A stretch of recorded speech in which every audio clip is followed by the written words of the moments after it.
Go, hustle hard, Stop talking Stacks for life. I'll be making moves till I'm buried in my grave.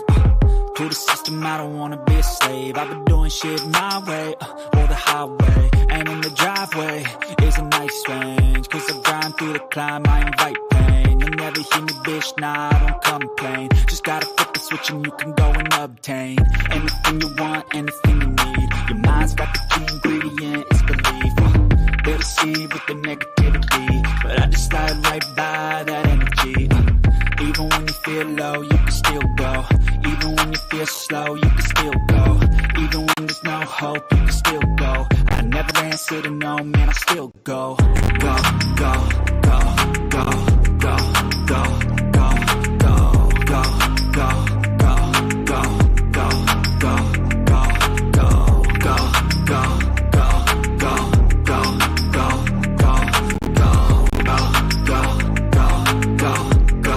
go, go. You got a mind, but even that could change. You could flip the gray matter, like some batter in your brain. That's why I say, fake it till you make it A. And if you play that game, then you just might make a change. Rearrange all the bad to okay. Take the worst thoughts saying, turn them to a game. Take the best thoughts saying, put them on display. On repeat in your brain till you're feeling no more pain. Never slow yourself down, you can do some more. Push past all the pain and you'll find a door. Open it up and finally explore everything that you thought you could never do before. And even when you feel low, you can still go. Even when you feel slow, you can still go. Even when there's no hope, you can still go. I never answer to no, man, I still go. Go, go, go, go, go, go, go, go, go, go, go, go, go, go, go, go, go, go, still go, go, go, slow, you still go, go, no hope, you still go. I never answer to no, no, I still go.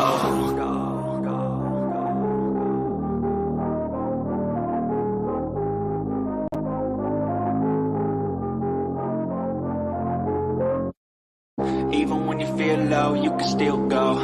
Even when you feel slow, you can still go. Even when there's no hope, you can still go. I never answer to no, man, I still go. Go, go, go, go, go, go, go, go, go.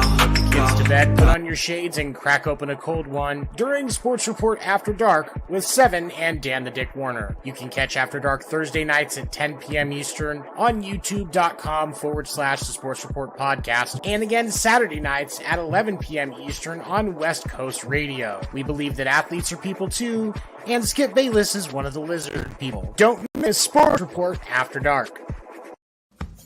For all things baseball, don't miss the Winter Meetings podcast Sunday nights at 9 p.m. Eastern at youtube.com/the Sports Report podcast, and again Tuesday mornings on West Coast Radio at 11 a.m. Eastern.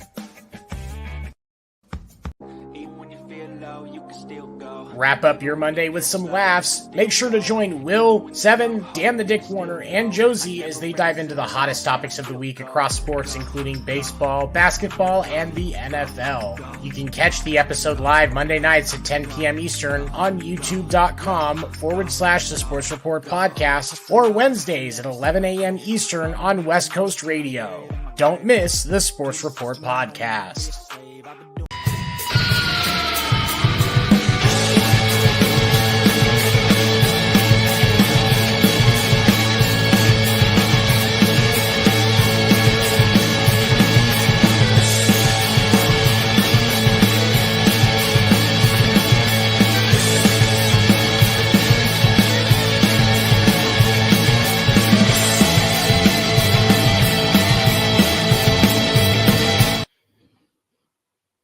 Hello, everyone.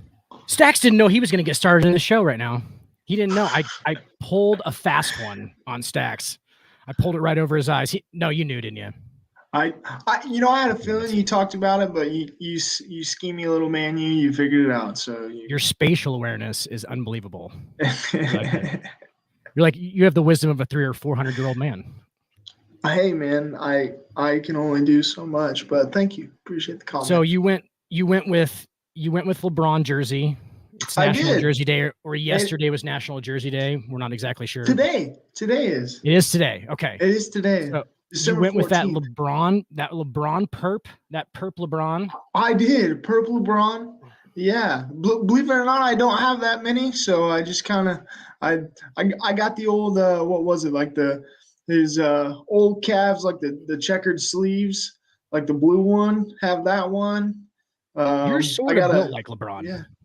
Oh well, thank you. I mean, just around the shoulders. I feel like around the shoulders. Yeah. Yeah. I can carry Fall City on my back. That ain't no absolutely. question. Fall City, this is for you. Every time I watch that video, I believe him less and less. Is that bad? No, because it's 1,000% accurate. It feels like it's less genuine. Fake. It does, absolutely. Doesn't it? It sounded fake the first time. Yes, he did. Think about his PR team, Dan. That PR team is fantastic. They know what they're doing. They really do, don't they? And they're like, Ron, you're just good. You're just good enough of an actor to get people to believe in the moment that you might actually be saying that, but you're not good enough to sell it for like a long period of time. So let's like try and not show it in the future. But like in the moment, people are gonna love it. People are gonna love it. He was trying to do like it kind of reminded me of like Garnett, like when they won, he's screaming like, and he's doing like what was it, like I'm going to Disney World or some shit, or I don't know, whatever he said after they won. Yeah, it kind of felt like that, but just didn't have the same effect. Garnett's publicity people are just in the background. They're just like, good. Proud of you, Disney. Good, Disney. Like, yeah, right. Good, Disney, especially because it's on ABC. So you're nailing it down too. Right down the alley there for old ABC. They're not making enough money there at ABC. They need to fucking. They need a little bit more. Not even close. What was with Kobe's thing too? He hits the fucking what they won I think it was like Game 6 of the finals. Mm-hmm. And he like hits a game winner, and he jumped up on the scores table. Scores table. Jersey. Yeah, that's iconic though because that's the Mamba, and like so I don't necessarily think a lot of his stuff's rehearsed, so I can appreciate. I don't either. Yeah, you can tell it wasn't rehearsed because it's fucking makes 1,000%. No sense. That was after the Celtic win, wasn't it? Correct. Yeah, but like, why is he doing why is he pulling to the side? Like, did he not remember? I don't know. I think he has a tattoo on his chest, and he didn't remember that he had the fucking neoprene thing on underneath. Seriously, I thought he thought he was gonna pull to the side and he'd be like expose the tattoo, like it's something like very meaningful, and it's just a white shirt. And we're like, what? Right. I don't get it, Kobe. Is that what happened? You think? I think that was a 2K cover as well. So I think that one went further. Do you think anybody knows what we're talking about right now? I don't know if they do. That part? I mean, I think a lot. Congratulations! Get in the comment section. We want to hear from you. Right? Do you remember that? Do you guys remember that moment? Because it is iconic, Zax and I. It is. That's that's a Mamba moment of the fucking finest and purest. Absolutely. But between that and the Phoenix Suns games, man, him and those Phoenix series that was some good stuff. Just dominating. Zax, have you heard the Steven Jackson story? Have you heard the Steven Jackson story about his cousins, about Kobe and his cousins? You can refresh my memory. I probably have. They'll play. Okay, so long story short, they're playing. It's Steven Jackson and Kobe Young playing in like a summer game. They're not. It's a pickup game for all intents and purposes. They're both like 20 years old. They're both in the NBA already, but they're both like real young, right? And Kobe is getting guarded by Steven Jackson. Steven Jackson, one of the best defenders in NBA history, right? You could one-on-one defenders, probably size, strength, as far as just dog. Like Steven Jackson's got dog in him, right? Absolutely. So this is Steven Jackson telling the story. Like he's a dog. He literally is talking about Kobe walking around him while he's guarding him, and he's just saying these names. Like he's just saying these names like he's saying like Tristan and fucking he's like saying these names, and he keeps saying the same names like over and over and over again, right? And Steven Jackson goes home that night and like starts looking up the names, and he has cousins named all of those names. Kobe Bryant was naming Steven Jackson's cousins under his breath in anger while just dousing like 35 points on him in a summer league game. That's a true story. So calculated. I don't remember that one. All the Smoke podcast with Kobe, that's a good one. If anybody hasn't listened to that, I don't know if it was from that or not, but that All the Smoke episode was fantastic. So if anybody hasn't listened to that, that's a good listen for sure. There's a great spot for a Kobe joke here, but I feel like it wouldn't fly. So bad. Hey, Erica, do you have Erica's in the back and she's helping us out. Erica, let's give Erica a round of applause. She doesn't know how to use the applause or any of the sound buttons, so we just got to make it ourselves. Yeah, because I don't know how to use them either. It's kind of sad though, everybody. She's a Sooner fan, but we let that slide. So. You guys are just so sweet. We're gonna need you to just be with us for a second because Stacks and I like to go rogue sometimes, and we have an NBA show, but like we're just fucking so knowledgeable about the NBA at this point that I think people just it's like the math or it's like the fucking Riddler in Batman Forever. Do you remember where he's got like the thing that he puts on his head? He's like, and he like fucking sticks to his head and like all the knowledge like comes to him. Erica, are you following? I'm following. Okay, that's what this show is like to NBA fans. So like they don't really need us to talk about the NBA. Like if we just stand here and sit here, they just fucking take it in. I was gonna say, how do you stand and sit at the same time? This is a talent I need to learn. I'm doing it right now. I'm actually there's no chair underneath me. Oh, and I'm squatted down. My thighs. I mean, I can do this for like 2 hours. Like it's just my thighs are burning so badly right now. But I just fucking dig through it. It should be a talent for you. I'm a professional. Professional. As we get to that subject later on the Hardwood, we're going to talk about the MVP trophy and that ridiculous picture of Michael Jordan and how, hey guys, there's a dick in it. He has a huge chode in that picture. Yeah, he does. This is for later. Old MJ's Johnson. For probably like an hour or so, but. You look at the size of that thing, and you totally get why he's pushing off Brian Russell in '98. He just doesn't give a fuck, bro. He's like, I'm going to make this. Doesn't matter if I do or not because my cock is fucking huge. It's the biggest dick I've ever seen on a statue for sure. Oh, no doubt. They definitely don't have that outside the United Center. I can say that for certainty. So that one ain't gonna be out there. That's head level. No, that's a head level outside the United Center. Head level, right there. Absolutely. Yep. Just everybody's standing up tall to talk in the mic.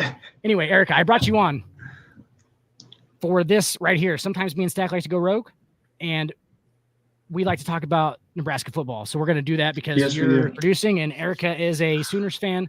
So we're going to talk about a day in history. I think we should go at a day. What do you want to go, Stacks? You want to go day in history, or should we just do just shit on Oklahoma? Yeah, either way, I'm cool with either. I was thinking we just like recap. Here's what I'll do. Yeah, let's recap. I'm gonna recap Oklahoma, Nebraska. Okay, so here's what we're gonna do.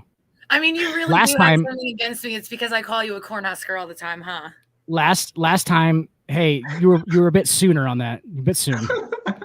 At least I'm living up to my name, Last time they played, Erica, your Sooners rolled the fucking Cornhuskers. Yes, September 17th of what year did that be? I don't even know what year that is.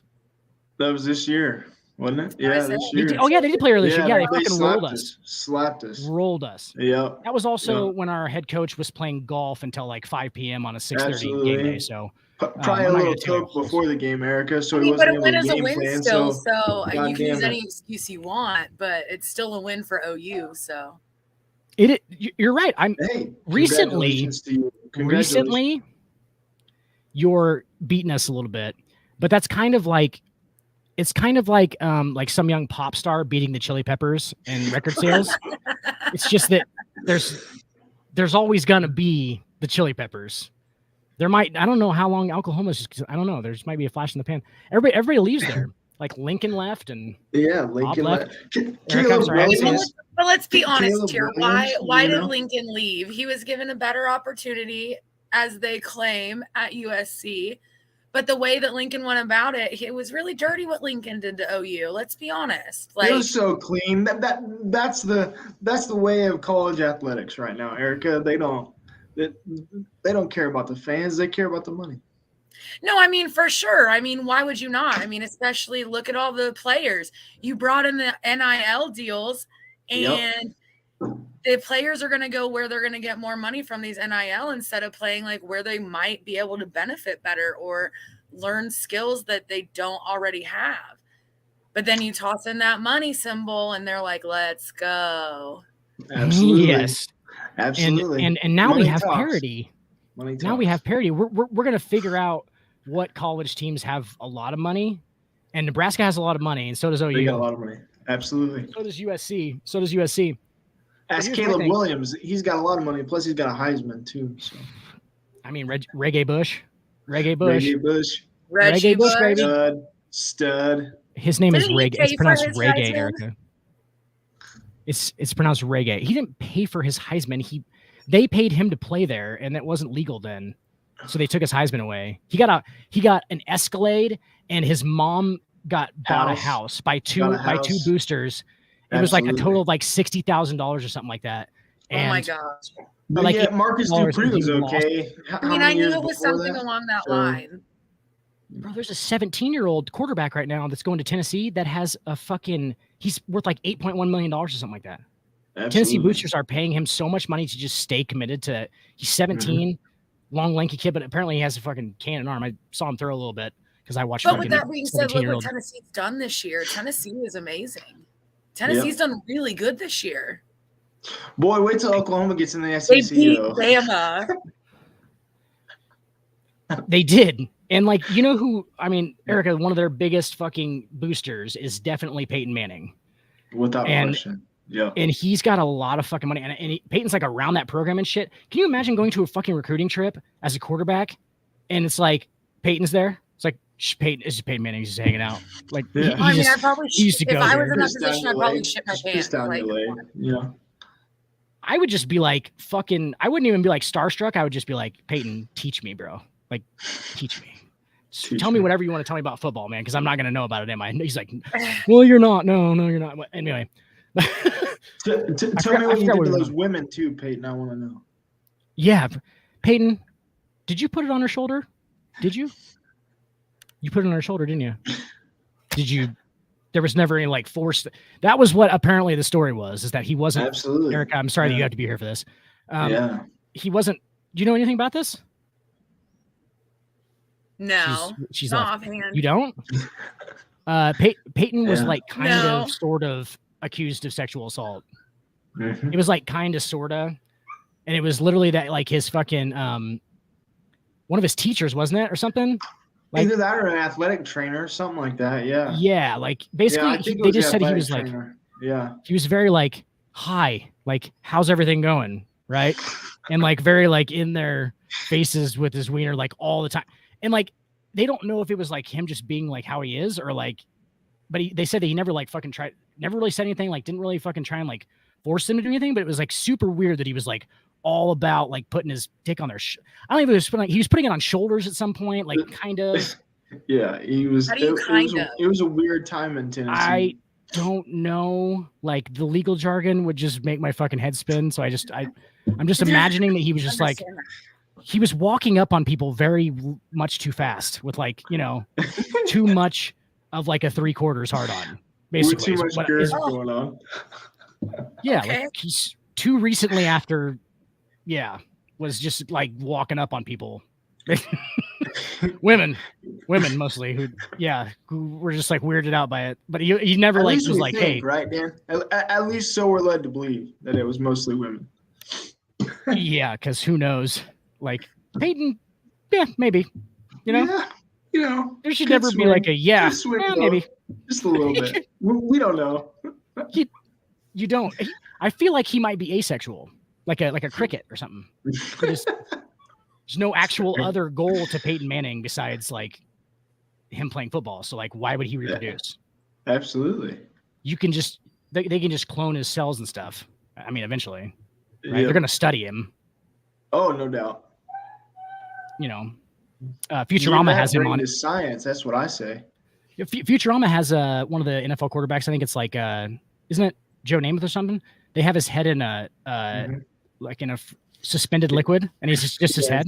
Or there's I think there's a president or something. There's something. Yeah, that's just funny. I can't remember. I'm trying to remember, but yeah, I know what you're talking about. We're gonna keep just Peyton Manning's forehead suspended in like some kind of liquid. That's what we're gonna do. No, Erica, I just wanted to bring you in to just recap. I mean, we literally just kind of killed you for like 25 consecutive years in football. And you did. But I also wish that Oh, I had the problem of Lincoln Riley leaving my team because he had a better chance because he was doing so well at my school that an even bigger school called him, which in the 90s there wasn't a bigger school, or in the 80s or in the 70s, really. Stacks, am I right? for sure. Absolutely, 1,000%. But if somebody like literally did such a good job that they fucking, you know, always getting calls from everywhere, right? We don't have that anymore in Nebraska. So like you have that at least. Like, you know. Well, we might now, Dan, with Matt Rule, you know. Matt Rule is fucking, that guy kind of creeps me out. To me, he's bordering. I hope that I get to know him a little better, but right now he's borderline serial killer. Like I think that he might kill people. I mean, you should just be happy you guys at least have a coach now. Like, well, right. That's TBD though. Right? That's. I mean, we will fire people within hours. Yeah. Like Rule should always be. If he doesn't have 6 wins, we might as well just shut that program down. Me and Dan already talked about that. Absolutely. We're going to fucking go straight SMU on the whole rest of college football just to like avoid the embarrassment. We're just going to fucking go straight. We're just going to like exile ourselves from college football completely. Dan, what team are you going to hop on then after that? Because eventually we're going to die. So definitely Oklahoma. Definitely Oklahoma. Why not? No, I was going to say that is probably the biggest lie I will ever hear come out of your mouth. You will never be an Oklahoma fan. Actually, I might just go hang out with Lincoln Riley in Southern County. Hey, you know what? I hope you enjoyed choking on the toxic fumes he's breathing into. Oh, hey, I'll choke on anything as long as I get a national championship. Whoa. Absolutely. Whoa. I mean, if I have questions, but I don't know if it's appropriate. It's all appropriate. Hang on real quick. It's all appropriate on here. This is all we do. It is all appropriate on here. Guys, hey, if you haven't noticed yet, maybe don't tune the fucking kids into this. Like, what am I supposed to say? Like, how is that not fucking obvious? Like, from the first, 15, 20 seconds. Like, if you're still like, you know what? My kids can watch this. Let's see how it plays out. Like, no. You're my coworker not for us. That the other day. My coworker told me that the other day. He said he like tuned in for like 5 or 2 minutes, and he's like I had to shut it off because my kid was in the other room and I can't have him listening to that. Here's a good producing fucking tip for you. Maybe run the parental advisory thing like at the beginning, because I didn't do that, and we should definitely do that. We never do that. We were talking about MJ's dick. Like, we'll make sure that starts happening. Was it 60 seconds in? Like, I think we were like 60 seconds in, and MJ's chode came out into the, not only visually, but came out in aggressive detail. So maybe we run the fucking, guys, just in case you didn't know. And I know people who are just listening, which is most people, I fucking figured out. Can't see what I just surprised did. They didn't put more veins in there on the trophy where the wing looks is. But you know, pretty pop canish. Looks like a pop can. It does. Like he's got like a rubber pop, like a flexible rubber pop can. I'm actually gonna have to remove Erica from the conversation before I say this episode. I'm just like, out of respect, I'm like, oh god. Damn it. Sorry, Mom. So I'm gonna show it because I feel like we should just open with it because I think it's time. Anyway. I think this is the topic of the evening. So here's hey, Erica, did you see that fucking pro move I just pulled right there? Okay, I'm just gonna point it out just real quick, and I'm not trying to fucking toot my own horn or anything, but toot. I just brought you out of the conversation so that I could split the two screens, okay? And put the picture right in the middle. I'm just pointing it out, and I'm just saying I might be the GOAT. But anyway, this is the first. Like, look at that picture, though. Yeah, right? Absolutely. Terrible picture. Yeah, not that great of a photo, but we need you need like a pointer, Dan, you know, like they have at colleges, you know. Is he a fucking I think I can share my screen like where I can move around on it, but like no, I'm gonna move it in here in a second. I'm just showing you we're showing you the outside so I'm just gonna like get people's opinion on this, and for you who are just listening, I'm showing the new Michael Jordan MVP trophy. On the screen. So the winner of the NBA MVP Most Valuable Player Award will be named the Michael Jordan NBA's Most Valuable Player instead of who I believe it was the Kareem Abdul-Jabbar. Which one was it? I don't even know who the NBA was named after. The NBA. The original one. Yeah. What was the year last year? Yeah, hang on. They said it was like a weird name I'd never heard of before. Really? Yeah. See, I didn't know who it was named after before, but anyway, we're showing a picture of that.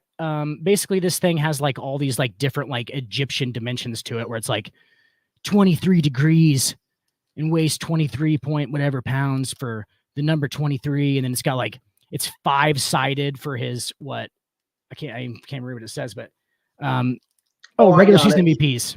Yeah, so the trophy, as it kind of says there, stands 23.6 inches tall and weighs 23.6, representing Jordan's jersey number 23 and the number of NBA championships, which is 6.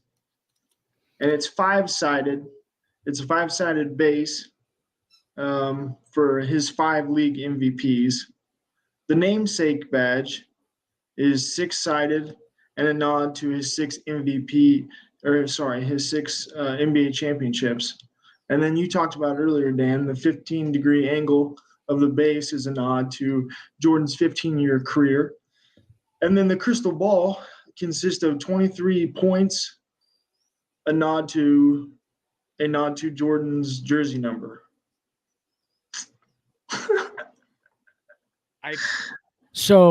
Okay. I have so many questions. Is this the fucking MVP award, or is this the MVP Who's Michael Jordan award? Like, what are we doing? Is there fair? Why does an award favor a specific player so much? Am I fucking crazy for like thinking that that's kind of weird? No, not necessarily. I think they're just trying to pay homage to the fact that, granted, I think at this day and age, I think he should be the logo.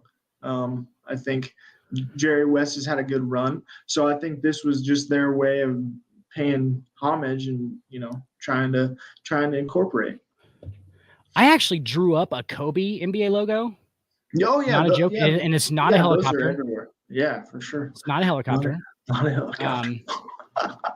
Like I have to say it. Like as soon as by the way. What was he gonna? What he drew a helicopter? I'm like, no, I didn't fucking draw a helicopter. You guys are dicks.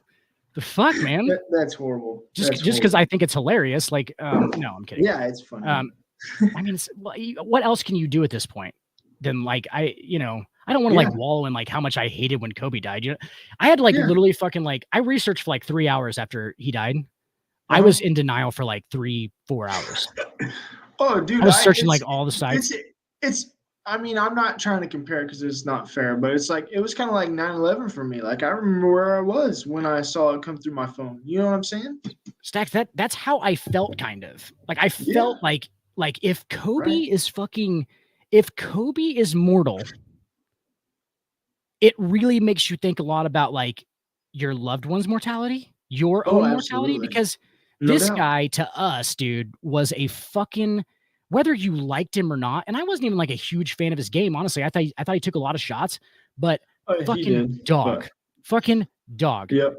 Mm-hmm. Was winning at life, guys. Was fucking winning at life. Like was doing great things. It's also sad too, and not to interrupt you, but I think too it's sad just from the fact that like, the daughter is in that too, and I think oftentimes people forget that Gigi was in there too. It was 6 people, right? Correct. Yeah. Including his 13-year-old daughter. Including his daughter, yeah. Who had basically already accepted to go to UConn and play with Gino Auriemma, of course.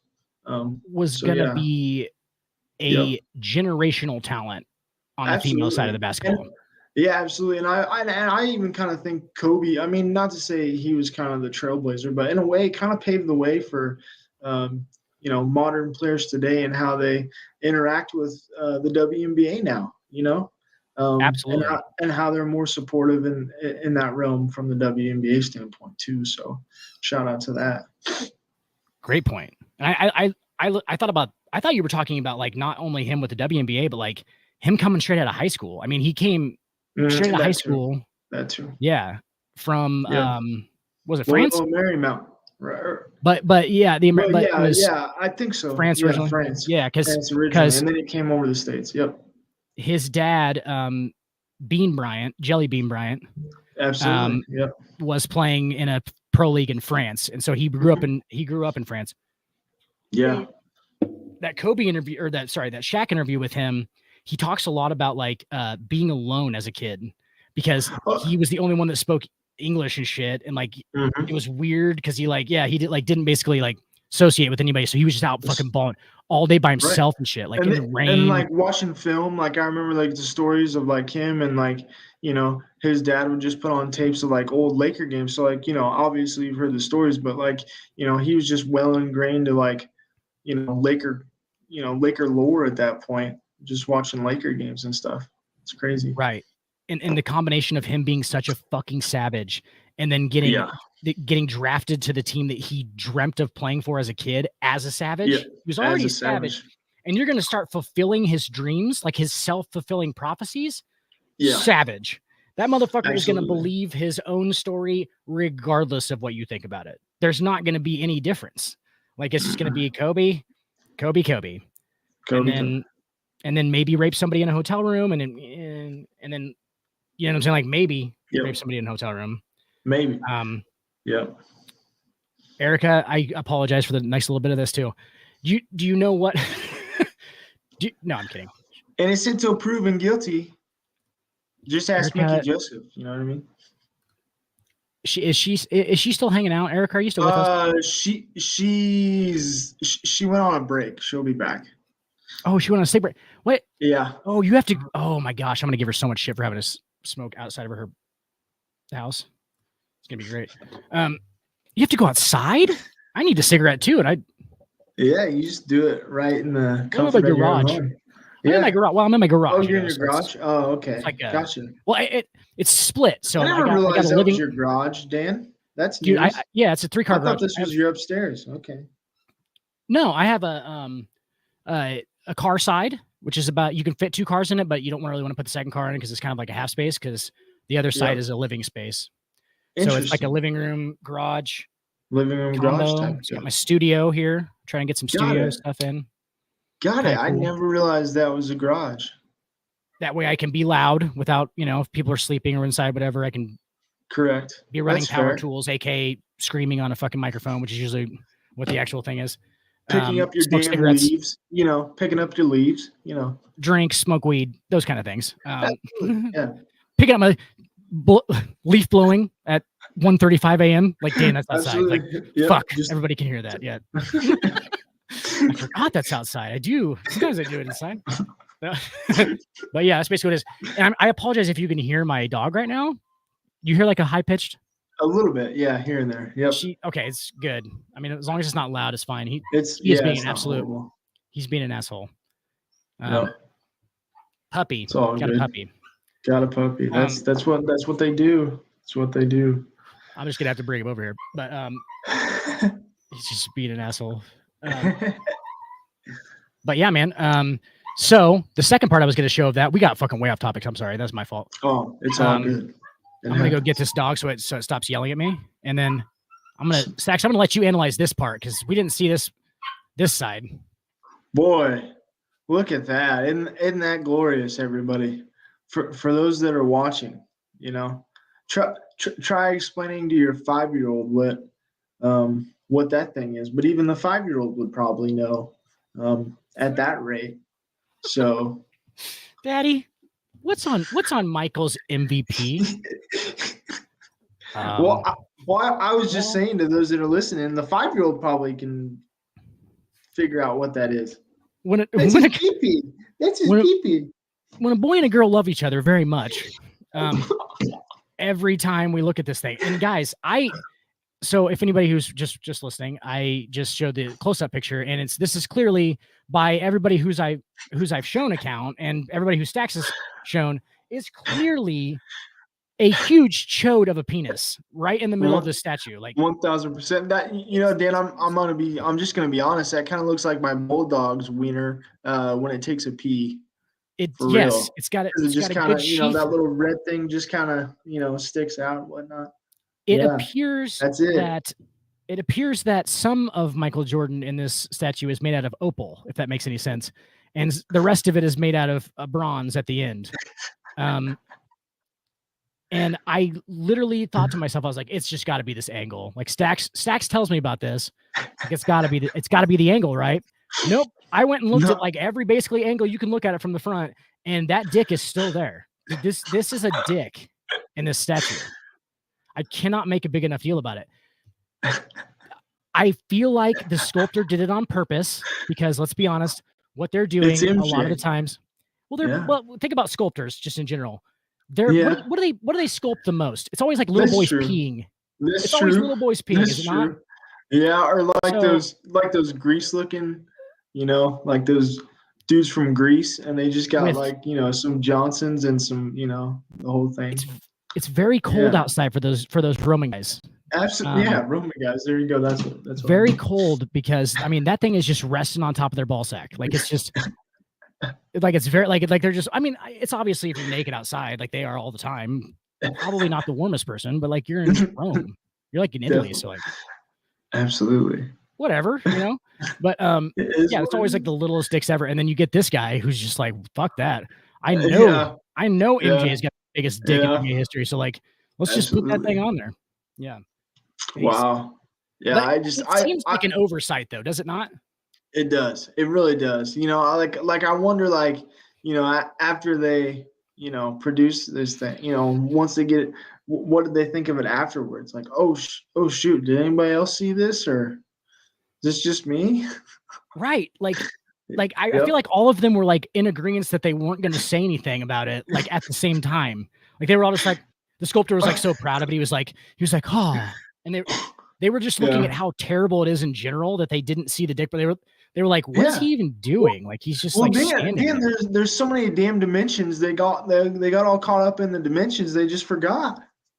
It has to be. And like I understand that you have to make so the bottom part is cool with like where he kind of like morphs out of it, right? Yeah. Into like that's cool. Like I understand that because you have to connect it to the bottom, right? That's how you make the sculpture. Yep. Absolutely. I understand. It's got to be a solid connection. Especially in this case. Yeah. But you can do so much more with like his like how awesome would like his left foot have been there in the same spot like we were talking about, and he's doing the juggle layup, like he's doing like he's got the tongue out and he's switching hands with it. Reverse layup or just anything, He'd have been like, that's so much better. The jump man, like the would be iconic. Absolutely, just put it on there. What are we doing?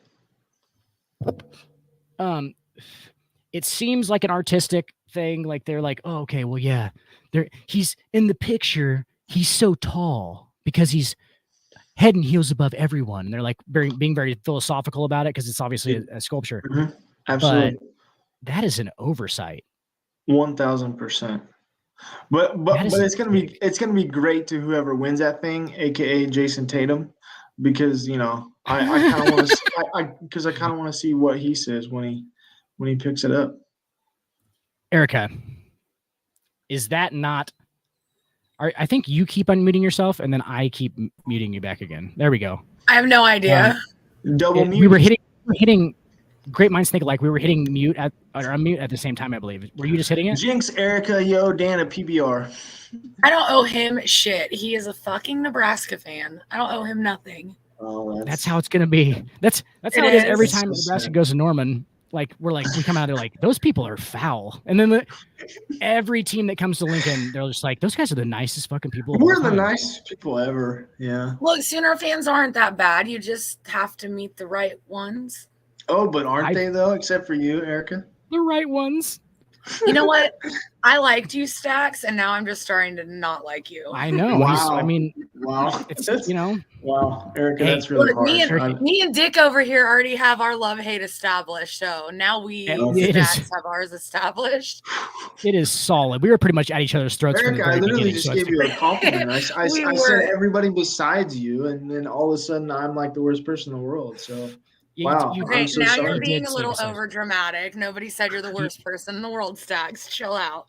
You kind of did. In Stacks' really defense, did. It hit me hard. Of course, you're gonna have his back. You're both Nebraska fans. Erica, do you want white guys have feelings too? Okay. What the hell is that supposed to mean? We just start some ridiculous argument like white guys have feelings. No, what I really want to talk about. Why did white guys have to get dragged into this? What did that have to do with anything? Is this a dick? What? Is that a dick? I mean, it looks like it's a dick. Okay, that's what I'm saying. Like, I'm just trying to establish that me and Stacks are not just being weird about it.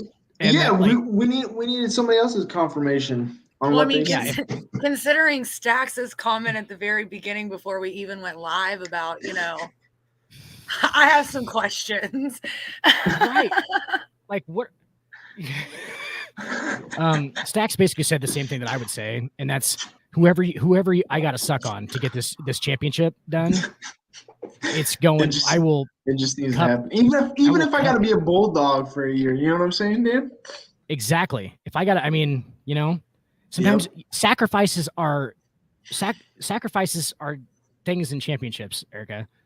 And no, and I understand that. Those are. I'd rather not cry at the Music City Bowl, Dan. I'd rather cry at the national championship. Right. I'm gonna. If we make these sacrifices, we could not be in the Meineke Car Care Bowl. We could be in the national title, and that's sacrifices that we're willing to make voluntarily. Are you guys the ones that actually put the jerseys on and play? No. Oh no! Okay, no. So we are no sacrifices. No. We will be drunk off our ass, Erica, as we celebrate our Meineke Care Bowl victory. Just bowl appearance. That is what OU's going to the Cheez-It Bowl, and I still don't even know how OU made it into the bowls, but I'm going to take it. I'm excited. I forgot to type a mean message to you about that. When I saw Cheez-It Bowl, Oklahoma, I was like, oh, you're in the Cheez-It Bowl, huh? Like, that's hilarious. Those players just get a lifetime supply of Cheez-Its. Hey, right? Look, all I'm saying is I am so prepared for General Booty to come in because that's going to be the greatest thing ever. Ever. Who's that? Oh, what? You haven't heard about General Booty? The quarterback. Is that David Booty's brother? Actually, I think it's his nephew.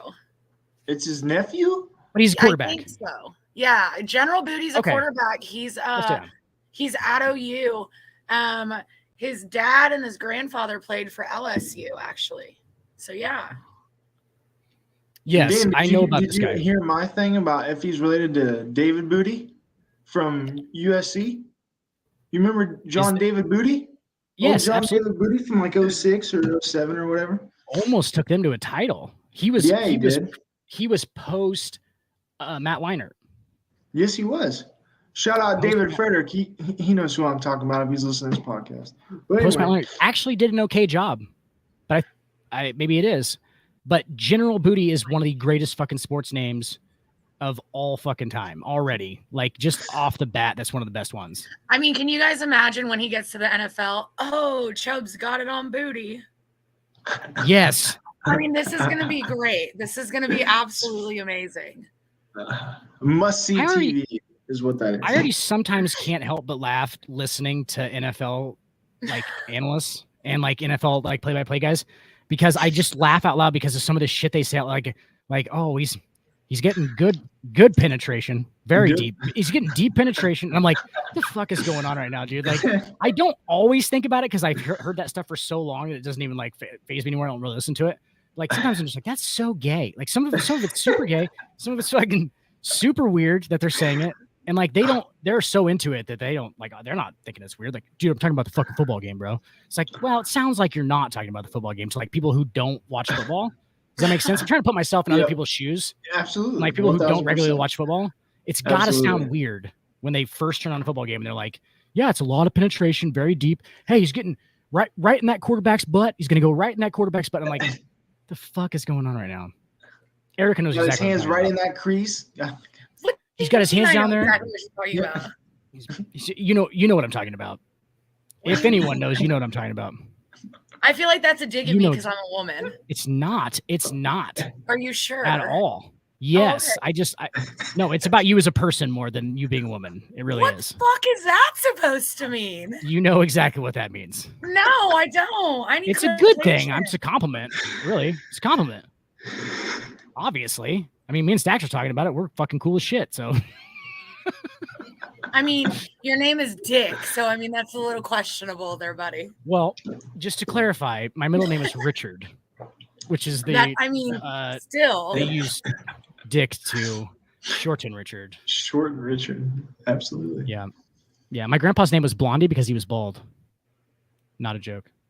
I mean, that's pretty cool though. That's a unique for a guy. It was his nickname. Yeah, it was his nickname. But his name was Richard. It was Dick. It was Dick. They never called him Dick though. They called him Blondie because he didn't have any hair. I think it's quite funny. Anyway, we just wanted to dig at you for we wanted to dig at you for OU again. That was really what it wasn't even about the MJ's wiener thing. I think it was about just like just because you're an OU fan, we want to have you on. It's a lot of pent up aggression, okay? Because years worth, Dan. Years worth. Erica, it's really sad for Stacks because he's not old enough. Like Stacks, how much older am I than you? Like 3 years? How old are you, Dan? I'm 33. Oh, okay. I'm 28. So yeah. So 5. Okay, so 5. And those years were 95 to 2001. I think was the ones that you missed out on, Stacks. So I got to see 95 kind of. I'm born in 94, so. But like especially 97, especially 2001. So we went to title games, and like you didn't. There's no way that you can remember any of that because you were born in what year were you born in? Then you were born in fucking 93. I was born in 94. 94. Okay, so yeah, you were just like, there's no way that you remember watching any of that. I do even like 2001 2000 for sure. Which one? I do recall the 2000. I want to say I remember the 97 too. I was like 6. I was gonna say me too. Yeah, like that's the only one I remember is definitely fucking 2001. I think it was 2001. Would have been like the year of 2001 and like the season. Yeah.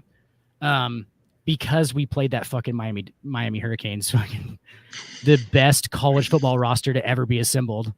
Ever. Like, yeah. Eric, have you ever seen that roster that we got beat by? Not offhand, no. Clinton Portis, Willis McGahee, and Frank Gore were their 3 running backs.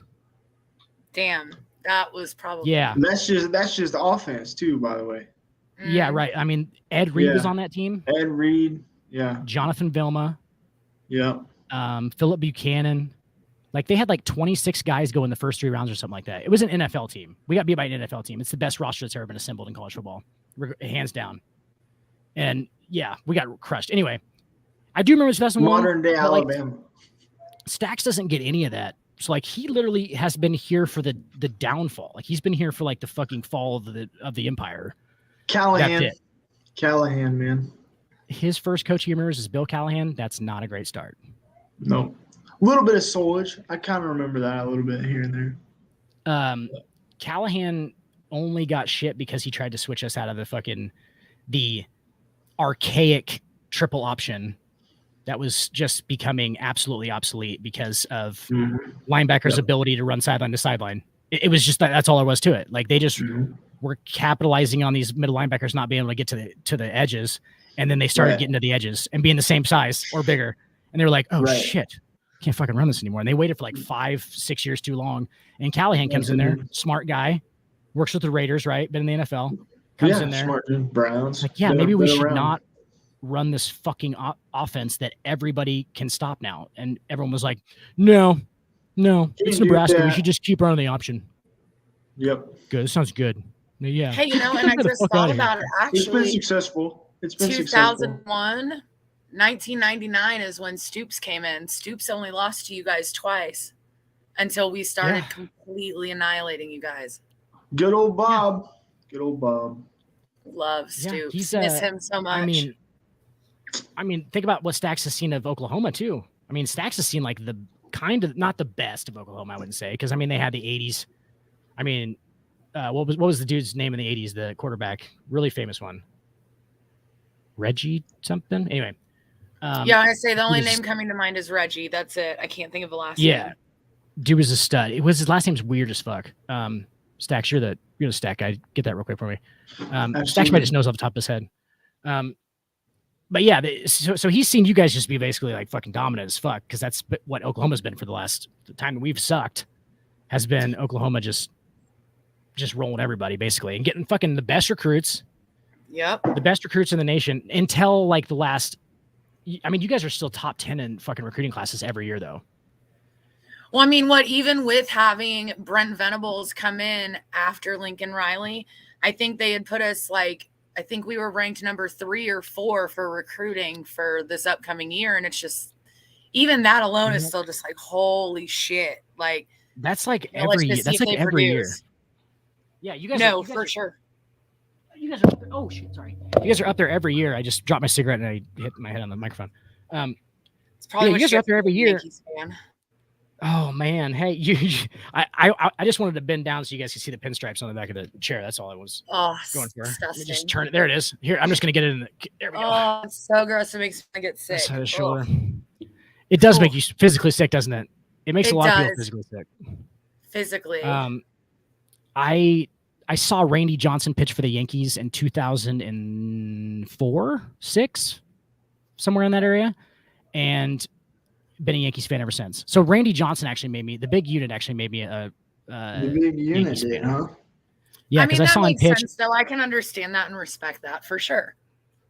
And then it just kind of, it kind of snowballed into what fucking ridiculous fanaticism it is today, which is just, I mean, it's uncontrollable. But yeah, he was playing catch with David Justice, or it was David Justice. They were playing catch from foul line to foul line in Kauffman Stadium before the game. They were both playing left and right field, but on the foul lines, and they were fucking playing catch. And Randy Johnson wasn't taking a step into it; he was just throwing it like normal. Dan, was Reggie a nickname or what? Because I'm not seeing it, so I'm not sure. Oh man, of course you're gonna put me on it. Just do Oklahoma 80s quarterbacks. It's he ran the option. Well, I have a list right here. C.J. Watts. That's who I'm thinking of. Kelly Phelps. Danny Bradley. Aikman. It's Watts. It's probably Watts who he's talking about. Jamil Holloway. Steve Collins. That's the end of the 80s. Isn't Reggie Watts the fucking drummer for what is it?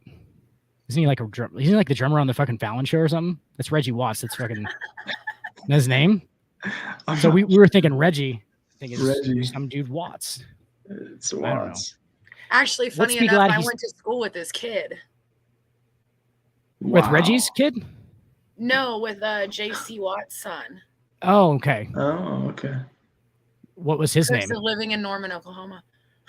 Oh, I'm sorry. You cannot tell me his name. His name was JC. His name was JC. Was it? No, I don't know. It'd be JCJ, right? Yeah. Oh my God. JCJR? They just reversed it.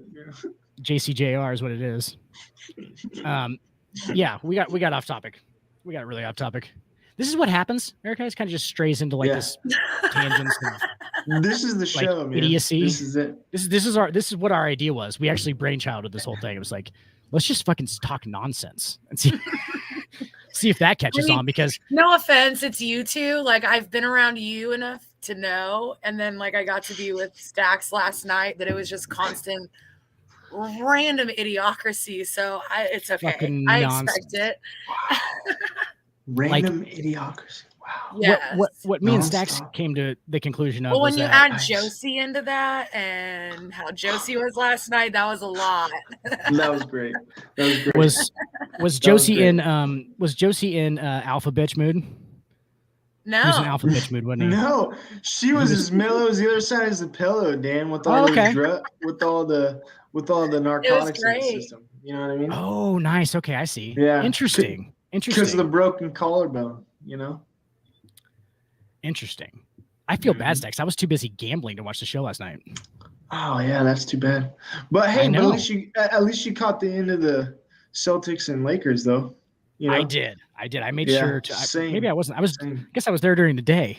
But time just runs together when you're over there. You know what I mean? Yeah, when you're there, in the casino, I'll spend 2-3 days. 2-3 days not sleep. 1 minute, my mom brings you a beer. The next minute, it's 1 a.m. and she's left. And she's gone. She's gone for long periods of time. And then when she shows back up, that's when I know a day restarts. Okay, so she's like my alarm at that point. That's fair. That's fair. Erica Stacks' mom works at the casino. Oh, that's pretty dope. Super sweet, awesome lady. She's like my favorite person that works there. But yeah, we're just basically talking about how I'm just there all night, and then I just know it's a new day when she shows up. His mom shows up, so she's like my alarm clock. It's ridiculous. That's my cue to go home. Yes, well, yeah, no, not really. It just tells me how long I've been there. It's like keeps track of time for me. I'm going to keep gambling. It's serious problem. No, I mean obviously I just do because it feels good. No, I tried 1-800-bets off, and I think I spelled it wrong on the fucking thing, so I just gave up. I was like, it was a wrap. Oh shit, I spelled it wrong. It's a wrap. I was like, oh sorry. Oh, it's not. It's just one F. It's two Fs. Oh. It's not enough numbers. Dan, do we not think that the clutch award should have Dirk on it? I obviously. I mean, I would love to. Fadeaway step back with the fadeaway.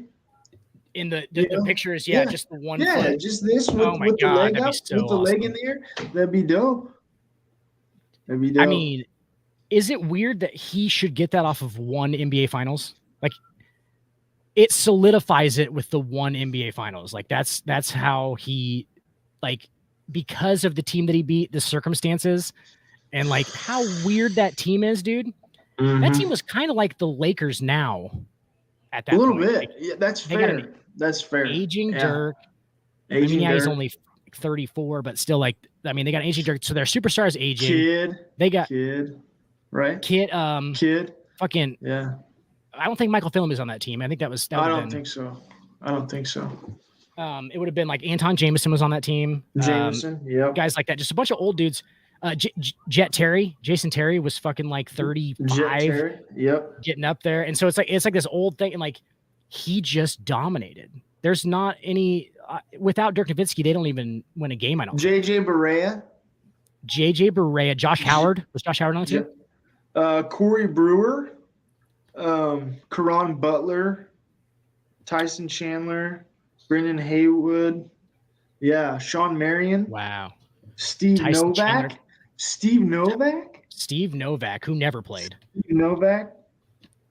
Tyson Chandler was huge in those finals for them too. He played. Oh yeah, absolutely. D'd up. He blocked a bunch of shots. Peja Stojakovic. Peja was on that team. Yeah. Oh really? Yes. Play? That's a good question, but he's on the roster.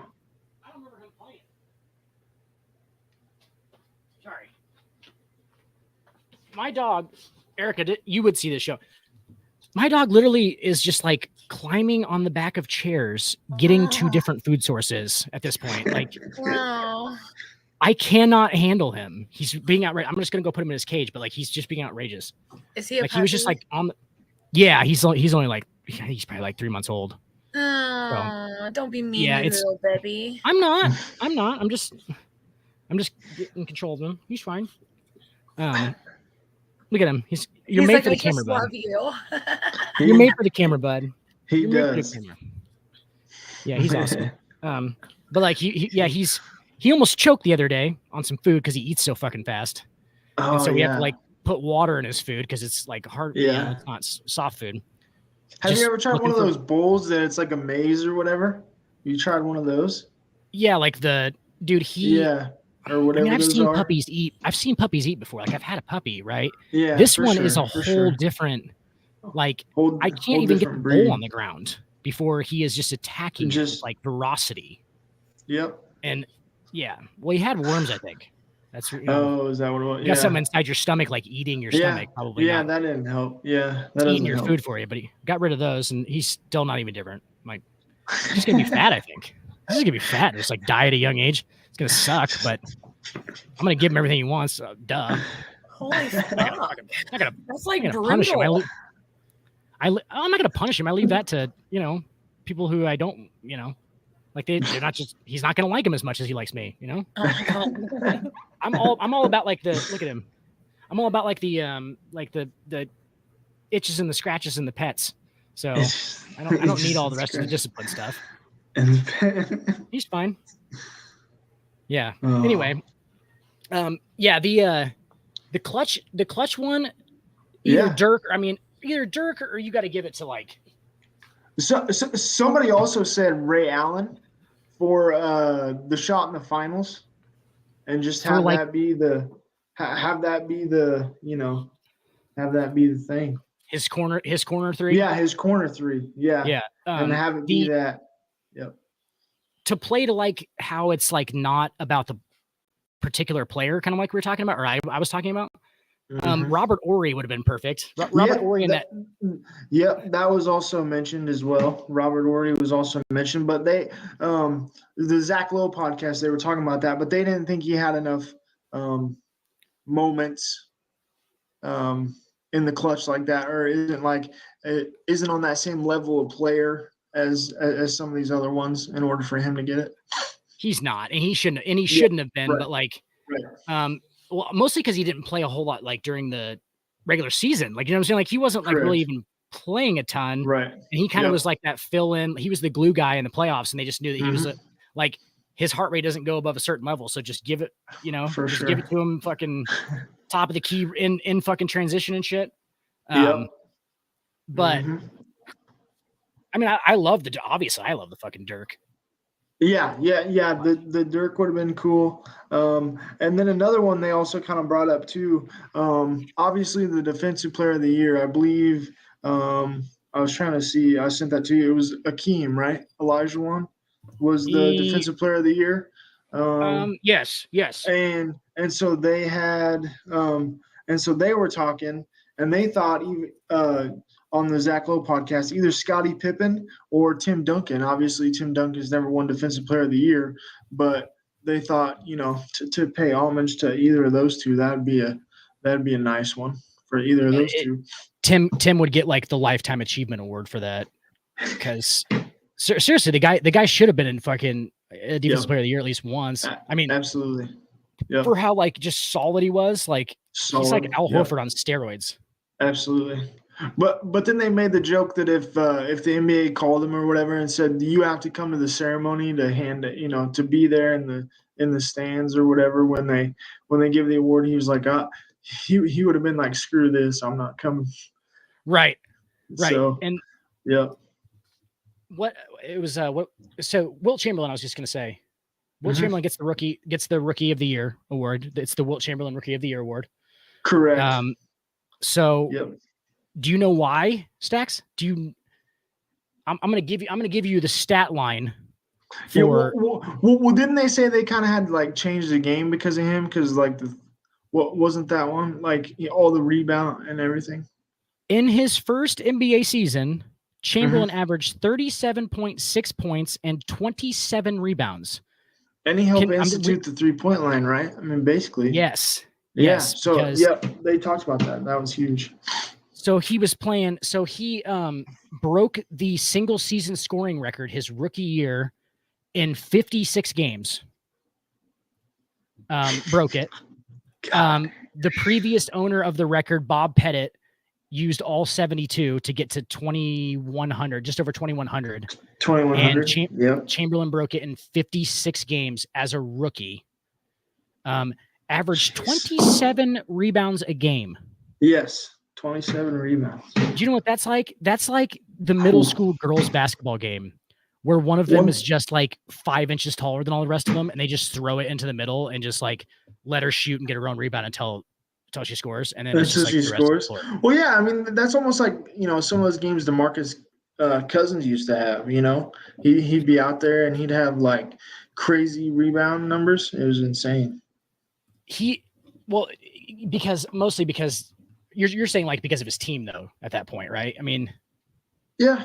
I mean, because he was the only guy to rebound. He was like the only guy to rebound. Correct. Yeah, absolutely. Yeah, it was more of a team thing, but still. And Stacks, I'm not sure how familiar you are with Wilt Chamberlain, but he played against the worst competition that any NBA player has ever played against. No, he did. It's not even some of these. I know. Some of these dudes had day jobs. Like they were like going to a construction job from 8 to 5, and then they were like, "Oh, what are you doing tonight, honey? Oh yeah, remember I gotta go guard Wilt Chamberlain. Remember, Yeah. As he's like peeling off his work boots, like, oh, gotta have a beer. He's drinking before the game and like smoking cigarettes. And just because he's like 6'5", they're like, oh yeah, you can play in the NBA, you can play. It's like not like that anymore. And you got Wilt out there, who's a 7-foot legitimate NBA player, and just killing dudes. Just like it would be like, it would literally be like fucking in comparison, probably like I don't know, like Jerry Stackhouse versus me. Just every night. Like, you know what I'm saying? Like, that's like, I'm going to get some points up maybe, but like, because I'll wear him out, but like, he's going to fucking kill me. But he's still going to kill you. Absolutely. Single game. And his stats his second year are even stupider. Like a 52 and 26. He averaged 52 points a game. Yep. Just stupid. I mean, that's literally video game shit. That's like where you're not even never going to happen again. Yep. Never going to happen again. Ever. So if you go like statistically, Wilt Chamberlain's the GOAT. Wilt Chamberlain is the GOAT. And I don't care if he has the totals. Yep. And you've said that before too. Yep. Nobody averages 52 and 27. That's not a real thing anymore. It's not at all. Not even close. Statistically, he's the GOAT. And if you want to go titles, Bill Russell's the GOAT. Mm-hmm. But that's just shows you like how much the Jordan argument is kind of has a weird loophole to it, because the 6 for 6 thing is like a lot of the argument at this point. That's the only argument, wouldn't you say? It will in be reality, eventually, yes. Yeah, I think it will be. Yeah, yep. But it will always be how Jordan did it. Mm-hmm. It'll always be how Jordan did it, and it won't be about like the fact that LeBron James will be statistically far superior to Michael Jordan when he retires. Yeah, statistically, just balanced. Yes, like all facets of the game. It's gonna be about the clutch shooting. It's gonna be about the attitude. It's gonna be about that killer mentality, which I'll sit here and admit right now, LeBron James does not have. It is not in him. No, not at all. If he had that in him, guys. Oh my God! Just concede this to me. Concede this to me. LeBron James is by far and away the greatest NBA player. If he has even a stitch of mean bone in his body, if he can just figure out how to like just be like, fuck this, I'm just gonna go at him, because he doesn't do that really. Like it's all about kind of like the whole, and it might have been a lot about how he was, he was like 13 and they were like, oh, he's gonna be the number 1 pick. Like that's gotta fuck with your head a little bit, like just as a general thing, right? So he doesn't see it as like basketball anymore. It's just his life. Absolutely. Yep. But like if he has that, dude, he's hands down the. He has fucking. It's a wrap. Yeah. How many titles? Possibly. Right? Yeah. Because Miami would have got more than not 1, not 2. Not 2. They would have actually done it. You know what I mean? Like absolutely. And they would have racked it up. Probably realistically 7. I think he's probably got 7. I think he's got the 1 above Jordan. He loses a couple of them, goes like 7 and 3. Yeah, there's no way he sweeps it all. No. But yeah, I agree. Yeah, 7 wouldn't be a bad deal. Here's the thing though. There are still people at that point, those people would be on our side of the minority, where we talk about LeBron being the GOAT. Like we're the minority for sure. Like most people think that Jordan is the GOAT, and I totally understand that. But we're in the minority. It would be reversed if he had any dog. Like he has dog in him, but it's not the same kind of like not killer. The same kind of dog. It's not Jason Tatum dog we saw last night, Dan. No, it ain't even close. It ain't even close. Where you can tell that player is not the same dude that you talk to off the court while he's on the court. There's a completely different animal that comes out in him. That's what we're talking about with the dog. Like that dog comes out as instinctual. It just literally just goes, I want to fucking win, and I'm going to do fucking anything it takes to win this game. There's not, that's rare. It's rare, dude. It is rare. It is. And it is rare. Most of the guys in the NBA don't have that. LeBron James included. The only argument I try to make the whole time is like, as a basketball player though, that's a better basketball player. It's just a better basketball player than Michael Jordan. His mindset's not the same. No. His accomplishments probably aren't. But that's a better basketball player. You're taking mock draft. I get measurables and abilities on fucking LeBron James and Michael Jordan.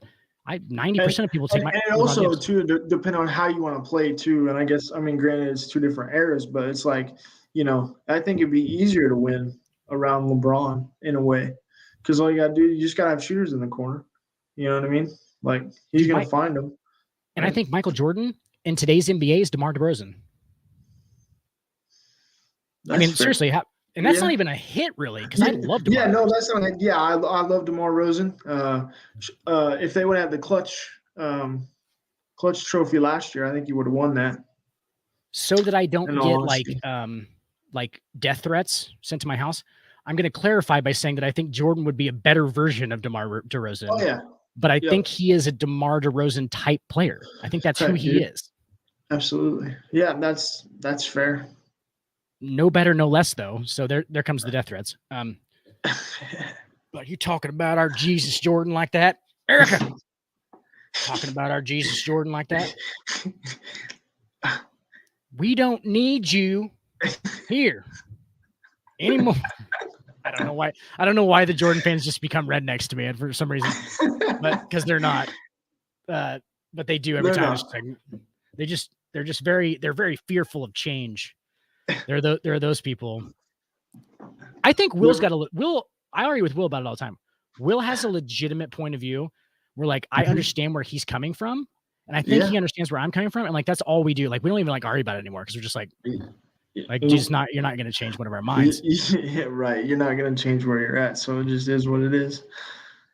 The only thing that's left is like LeBron still has a couple of years that there could be a little swing. So like when he's done, then it will be an interesting conversation because then you can just go, okay, so here's the two things, right?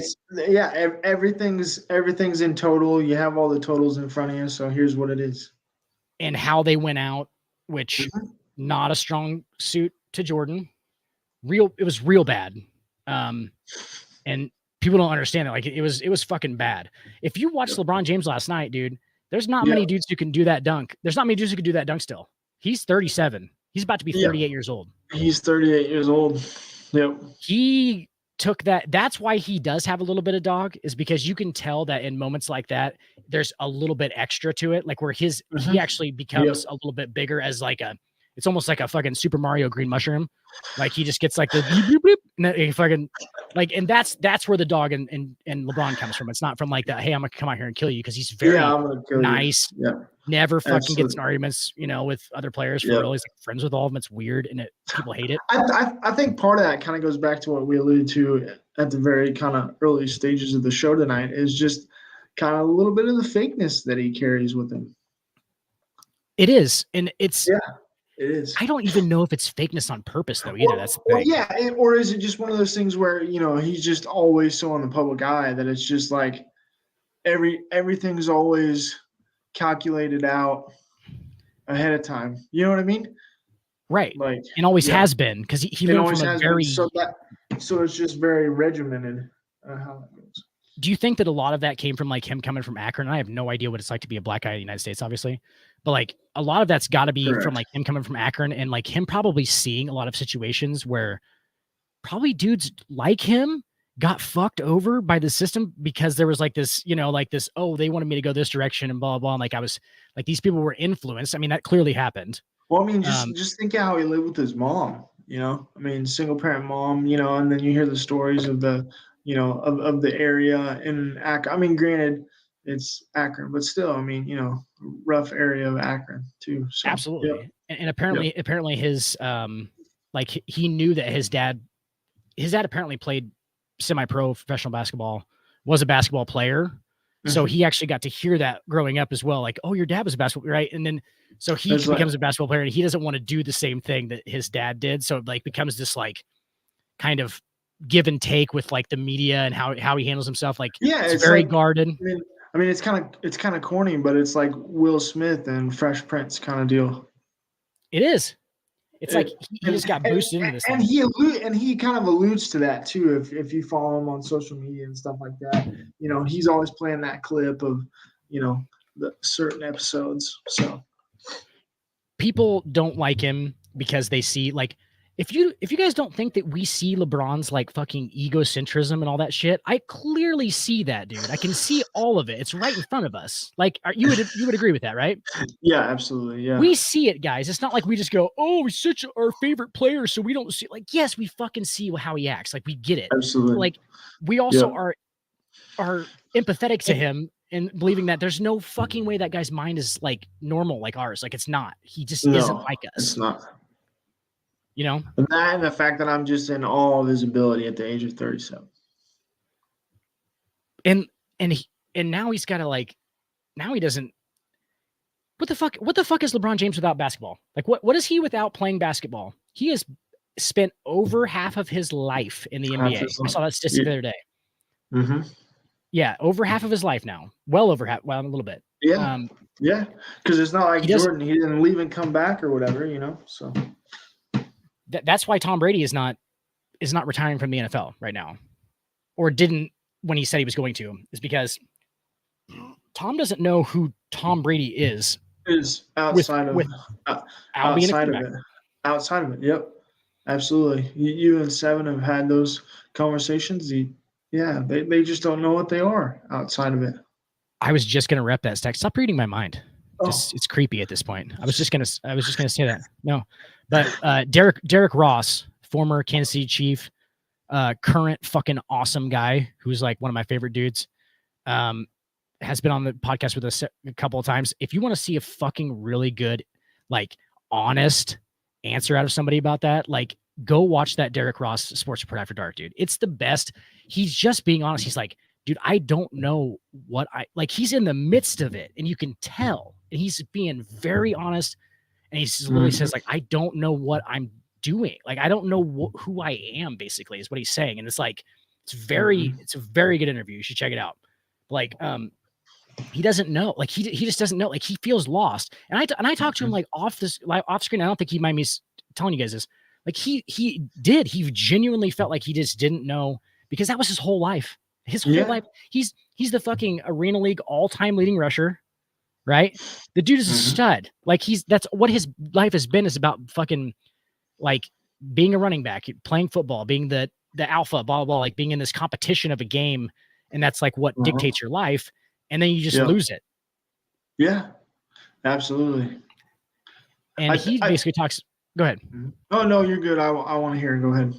Yeah, he basically talks about like how it's not even about like the money or like people like recognizing him or anything. Like he said, like, I didn't really. That's just cool stuff. He's like, that's just awesome. You know, like somebody recognizes you by. He's like, that's not really a big deal. He's like, what is a big deal if you lose it is like the competition. Like what, like where am I going to like funnel these negative or funnel these even like stimulating emotions from my mind if I don't have somebody to fucking bang my head into on a play? You know what I'm saying? Like somebody would block, somebody to hit, like somebody to take this energy out of me.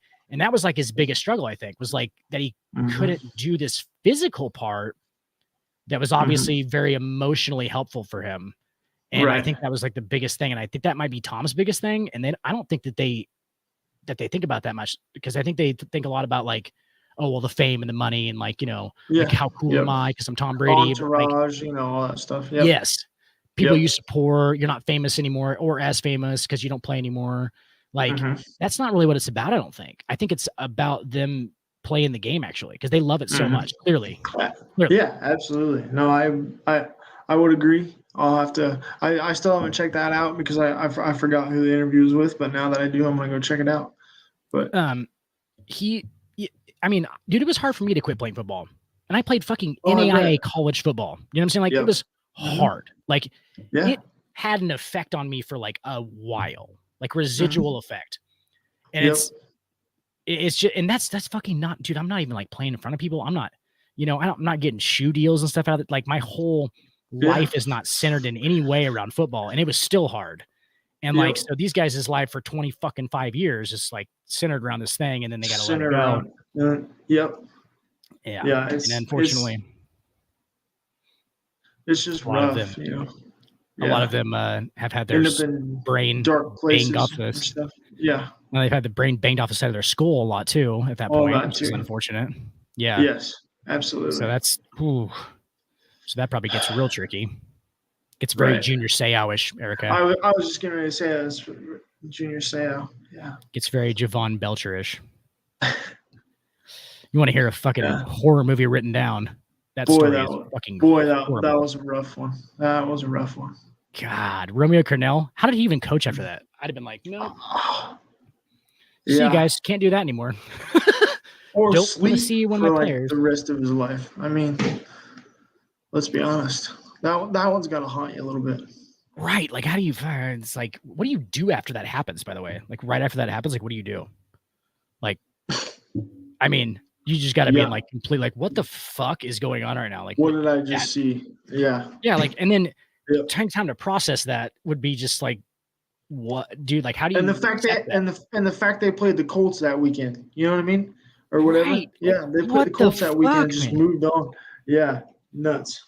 Yeah, they played the same. Yeah, he was just like, I'm just going to coach this game after just what? How? Mad respect, bud. But like, jeez, that's intense. The compartmentalizability of that had to be next level. Right.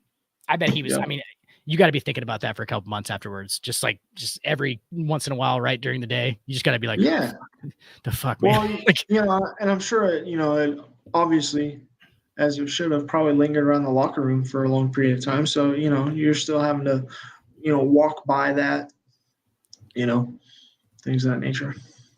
Erica, where you at? Got to add her to stream here. Erica. I keep trying to unmute her. I'm here.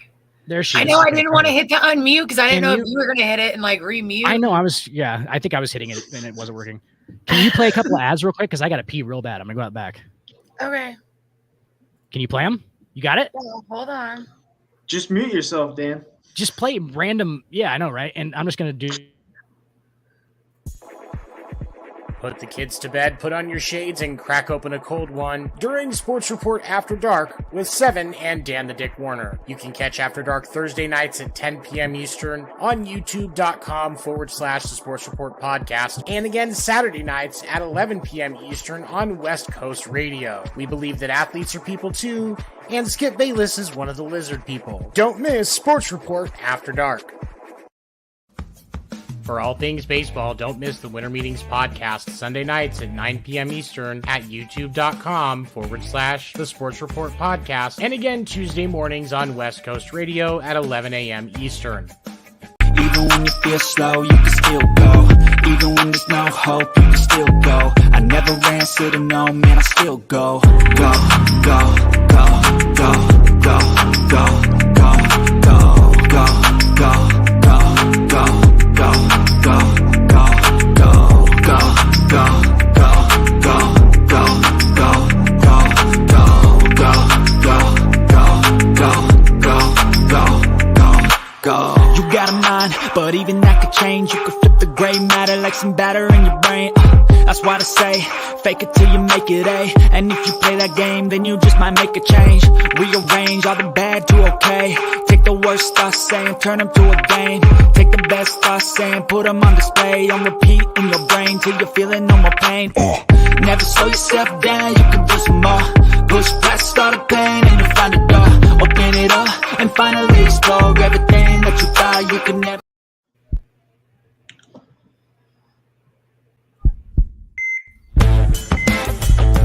Yeah.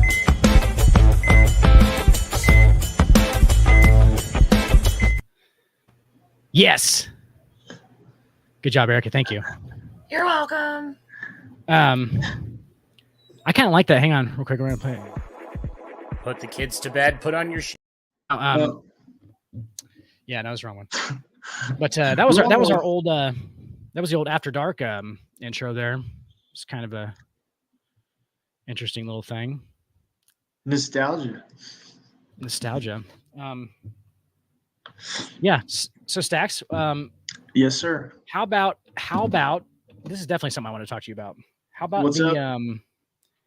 about the Zion Williamson dunk? What do you think about that? Wow. Yeah. Well, I hate to toot my own horn here, Dan, but I believe from the conception of this podcast, I said the Pelicans are going to be good this year, and here they are, right in the thick of things.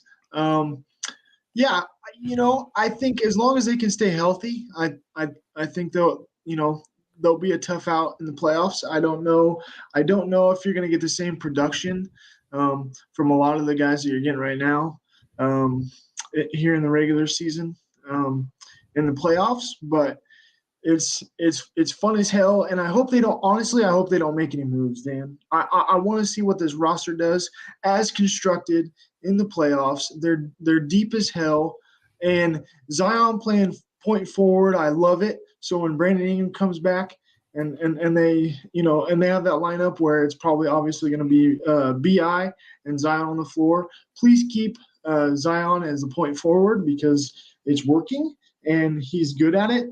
It was a little bit kind of different at Duke when they did that. It wasn't quite that way, but it's definitely working for them. And so, yeah, I'm a Pelican right now, dude. Right. And anybody who thinks that's not true, reference week 1 of Hardwood. And yeah, Stacks has been on this the whole time. But it's like it's the Riddler thing. So the fucking absolutely energy to the energy knowledge. But that and maybe a little bit of JJ Redick too. But either way. JJ Redick has the wisdom of a 300 or 400-year-old man. That and he's just on the Pelican train. Regardless of how that relationship ended, he's a Zion guy. So, I mean, biggest reason why I'm definitely on the Zion train. I gotta get a jersey too, Dan. I gotta get a jersey. Yes. That's on my list. I'll get you a jersey. That's on my list. I'll get you a jersey. I gotta get one. Anyway, we gotta buy each other one. And we just got to don't tell the other one what it's going to be like. It's got to be like something, whatever you want to do. Like, I like the red one. I also like the blue one. I don't like that they're named the Pelicans. I feel like I don't know. I think it's kind of cool. I think it's different. It's odd, and it's good for that region. I mean, granted, it's weird. I get it. I'm just saying. But you can't tell me they don't get naturally disrespected as a team, like as a franchise, like not like Zion, obviously individually and shit. But like, I agree. It's not the Memphis Grizzlies, right? I mean, obviously, but I don't know. I just think it's different. It's unique. Could they have came up with something better? Yeah, probably, absolutely. But I heard a story about how the owner of the Pelicans at the time of the team naming, I don't know if it's the same guy still. Saints owner as well. Yeah, it is. Okay. He owns both. a bunch of pelicans. Like he has like pet pelicans, which is really? Yeah. Well, I think they just stay on a beach that he like lives obviously right next to. Oh, gotcha. I was gonna say, that makes sense. They're like his though, kind of, like he like has them. He goes out and feeds him and shit. Like they're like fucking kind of his pets. Got it. And he's like very fond of like pelicans, and he like watches them. He's an what is it? An ornithologist. Eric, could you do the research on that for me? What's somebody who watches birds? It's an ornithologist, I believe. He's doing the ornithology. He likes pelicans. That's why he named him that, because like he just went off the team. He's like, hi, I like pelicans, and like they're down here and they're in New Orleans, and it's like a whole cultural thing. I get it. Absolutely. I like the name. I think that they get disrespected naturally though because they're the Pelicans. Oh, of course. Yeah, I mean, it's like you alluded to, it's not sexy. It's it's kind of something you can make fun of, so it makes sense. But I don't know. It's kind of growing on me. That team though, I love Herb Jones. Herb Jones, love him. Absolutely love him. On that Herb Jones train, because I got a lot of rookie cards of Herb Jones, so I need absolutely maybe some money. I need some money. Good defensive player. Herb Jones, I think he's third in the league in deflections. I was looking at some crazy stats, rabbit hole stats the other night. Like deflection, they have all that shit. Yeah. Like all the deflections and yes. deflection percentage. We're the only ones who look at that. Shooting, that's the thing though, Dan. Shooting is going to be an issue, and that's mostly what I was alluding to earlier when I said, just production-wise, shooting. I mean, right now it's a little bit different, but that's just one of those things that is going to be interesting to see come playoff time. I mean, granted, I realize you got Brandon Ingram and you got CJ McCollum, so I get it, but obviously, we all know come playoff time, you need some of the other names to step up offensively, and so that's just where question marks lie in my mind. Right, and to your point, like McCollum and Ingram aren't pure shooters though either. You know what I'm saying? Not at all. Those are not at all. But they're great shooters. They're scorers. They're scorers. Yeah, kind of to your point. You're saying like they probably need pure shooters, and like those two aren't pure shooters. While they are great shooters, they're not like you're not spot up. Like we're just gonna give it to like Klay Thompson style where he doesn't take dribbles and shit. Correct. Yeah, absolutely. So they're gonna have to make their own shot, and they're the best off the dribble. They're the best when they make their own shot and things like that. So, who do they even have that would be considered a pure shooter? I mean, Herb Jones shoots like 34% from three. He's not a pure shooter at all. I mean, their leading 3-point shooter is probably one of those two guys, is it not? I was looking that up because I was reading this article the other day and it had it in there. And I will find it eventually. But yeah, I mean, kind of off topic about the shooters, and we can come back to it. But Dyson Daniels' defense the other night on Devin Booker, locked down, man. With Herb out, and you got dudes like Dyson Daniels coming in. I mean, it's just the fountain of youth over there. I mean, granted, I realize what they're trying to do. If you could get like a Bradley Beal over there or something like that, obviously they could do it in a heartbeat.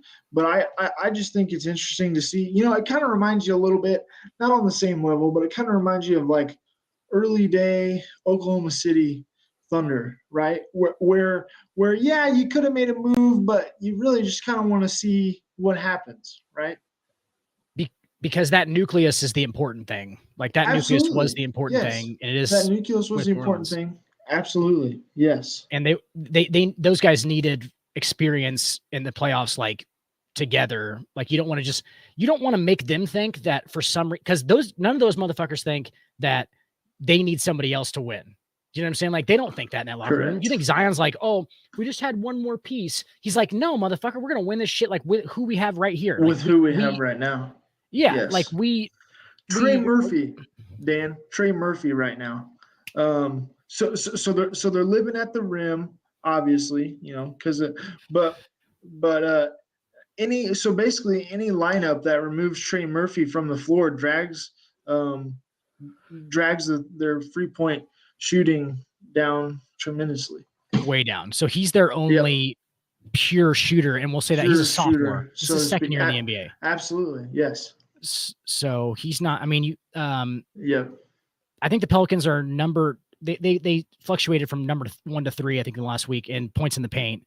So, like you said, they live in the lane. That's dribble penetration. It's all about their size on defense is going to be the really underrated thing because people apparently think that nobody plays defense in the NBA. And like you said, with the length that obviously comes with the deflections and everything too. So, it's interesting. So we went through one myth tonight that. Hey guys, I'm gonna debunk this for you real quick. Michael Jordan cannot hang in the air any longer than a guy who has a higher vertical in him and weighs the same amount. Listen to that again. Anybody who has as high a vertical as Michael Jordan and weighs the same still applies to the laws of gravity. He does not hang in the air any longer. Does he maybe kick his leg up and show you some kind of illusion that makes it look like he fucking stays in the air longer? Yes, he does that. He's very good at it. He'll have his legs up in the air like the famous fucking Jumpman shot. He's got his legs curled up in the air. That makes him look like he's higher off the ground for longer. And no, time does not stop. Like, you're not frozen that moment. Like, your eyes are not deceiving you. He cannot fly. I mean, the motherfucker can jump that dude could fucking jump. Don't get me wrong. Might be one of the only parts of his game that's better than LeBron's. But, fair by a little bit, maybe a little bit. Maybe. I don't know. Man, I would still, not to get off topic of this, but I would still love to see what the hell in his prime, what LeBron could have done in a dunk contest. To this day, he's not, dude. Here's the thing though, he's not a dunk contest dunker. Like Zach LaVine is a dunk contest because Zach LaVine can mix the Fair. finesse with the power. No, that's fair. Like Braun would have had to be in like 85, like the Wilkins. Like he would have had to he would have fucking whooped up on Dominique Wilkins. Basically just done his dunk but better. Yeah. All those yeah, Dominique but still, Wilkins dunks. in his prime though, Dan. It would have been stupid.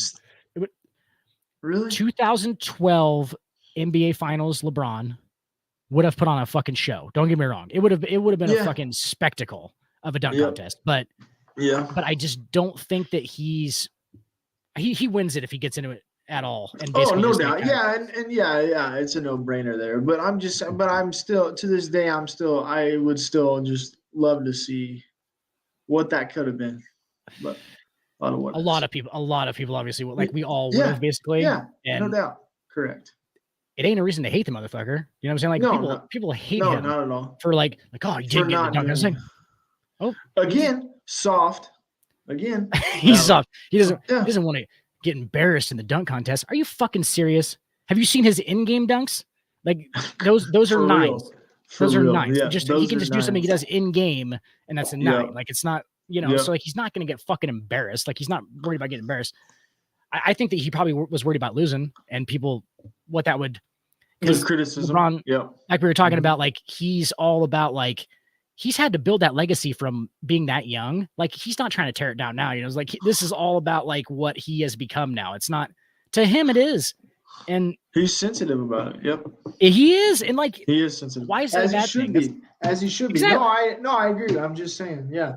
I know you agree with me. I'm saying like that is a bad thing with like a lot of people who are just dogging on him. It's like, well, he just cares about LeBron. I'm like, dude, think about what his life has been like. Like, why do you not and not only that, don't even give me that shit though, Dan, because like, are you kidding me? Like the dude built a school in Akron and like you name it, keep counting it. Are you kidding me?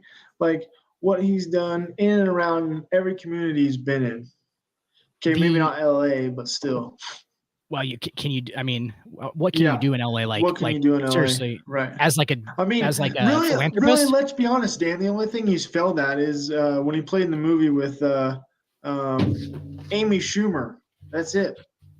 He failed in that. Dude, I loved that role. Did you love that role? I thought he was really good, dude. Himself. I thought it was. I don't know. You didn't think his acting was good? Like no, not at all. Believable? Not at all. It wasn't believable. My dog was just in the trash behind me, guys. I don't know if you could say that on the video. My dog was literally head and heels inside of the trash can like a raccoon. Just fucking he's crazy, dude. Dude, Dan, do you have a cat? Because I have a cat and a dog, and they like tag team, and so we have to put like a paperweight type of thing on the trash can lid. Otherwise, if there's like chicken bones or whatever the hell, like it's It's what it was. That was a rotisserie chicken in there, and he just went on the back. He went straight back of the couch, jumped into the trash can. Absolutely. And I heard some rustling around, and I was like, what the fuck is going on back there? All I can see is his legs. I turn around, all I can see is his legs. He's just trying to burrow into the trash can. He's trying to get to that rotisserie chicken. This guy's fucking nuts, dude. Like, and of course, I'm the idiot for not locking him up, let's be honest. But he's fine. Right. He'll figure it out. He'll figure it out. He'll fucking figure it out. But yeah, well, I forgot what we were talking about. We're talking about fucking we were talking about LeBron and the Amy Schumer movie. Yes. I thought it was really good, dude. I thought he was funny. Maybe I was a little too young. Maybe I need to go back and rewatch. Go back and watch it again because I feel like you'd be like, yeah, that's probably what he's like. Probably what he's like. Okay, that's fair. Yeah, he's like very. Maybe I'll give it another run. It seems like he cares about John Heater, even though I'm pretty sure he doesn't know him, and that's enough. Like he's a serviceable actor. I don't feel like it's terrible. If you go back and watch Space Jam, the first one, Michael Jordan doesn't even have. I liked him in Space Jam. To be fair, he was good. He was okay too. In Space Jam for what it was. Yeah. Right, and like he's not a great. I'm not saying he's gonna fucking win an Oscar. No, not at all. That's not gonna happen. But at the same time, like he's believable. Not unless he dies and they give him one, like they did Kobe with that book. A posthumous honorable fucking. Man, I don't know if we make it through that. Sorry, Kobe. If LeBron dies, bro, I don't know if we make it through that. Dude, I'm gonna be so depressed. Like I thought the Kobe was bad. Like, yikes. I mean, now I know how. Me and Dan might not be doing a show for at least 2 weeks, maybe 3. At least, I mean, now I know how Erica feels with Oklahoma, just everybody leaving. Like it's like, it kind of feels like they died sometime. I'm sure. Caleb, are you serious? Come on, man. Why do you got to keep going back at Oklahoma? I mean, it's just like it seems like right it's just there. It's right there. Seems like it's. But here, I do have a really funny story for you guys. I think you guys will appreciate it. So, what's up? I know fucking Dan knows this. So I'm a Los Angeles Dodgers fan, right? So correct. I had actually gone out to LA and I went to a Dodgers game and I went to go get a Dodgers dog at the concession stand. And I remember turning around with my Dodger dog, and my Dodger dog went all over Kobe Bryant, who had Lamar Odom, Paul Gasol, and I never can remember the other dude's name. But oh my gosh, it was the most embarrassing moment of my life, but it was so dope because that's the only memory I'm ever going to have with Kobe. It's pretty dope. Your dog got all over Kobe? Like the cat? I felt really horrible about this. Yes, it really did happen. So you kind of told me a little bit of like that story in the group chat, but like, yes. What did he do? Yeah. He just looked at me and he was just like, "You're good," and just cleaned himself off. Took his shirt off and he was golden. Had a shirt on underneath and everything. Like, okay, cool. But I felt so stupid. Like, I really did. But the fact that he was at the concession stand, like, with him, like, and didn't get it catered.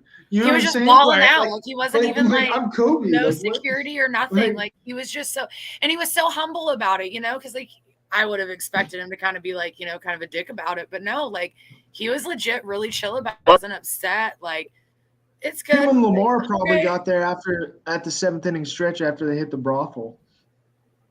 After they hit the old strip club. No, but like that's fucking crazy. Because like you said it there, and I was like, what the fuck? Like, did you say anything to him? Like, obviously you said I'm sorry and shit, but like what?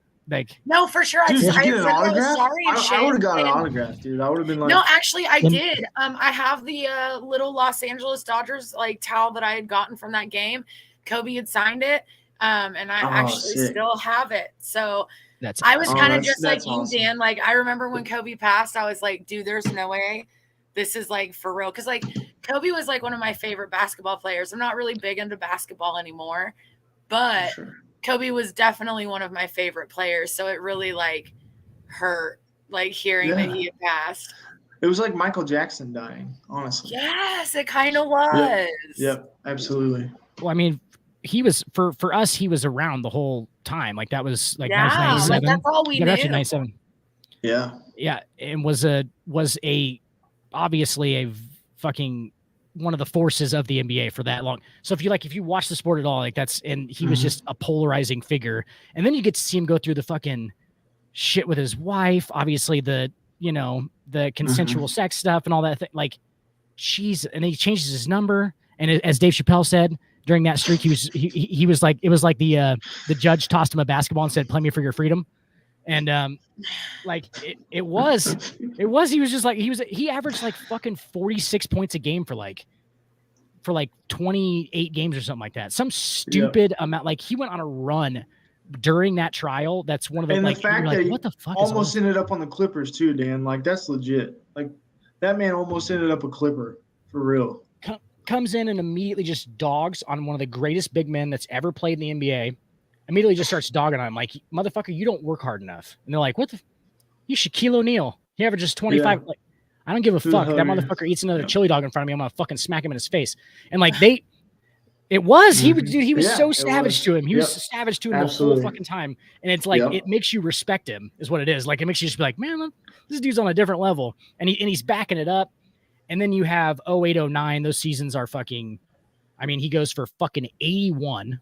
He goes for 81 against Toronto. And he was all by his lonely there, though. That was 07. That was before they got Powell. That was before Powell. Yeah, he was all before Powell and before fucking Lamar Odom and all. Like, so they loaded back up at that point, and then they won the 2 titles. Like, he was like Shannon Brown era.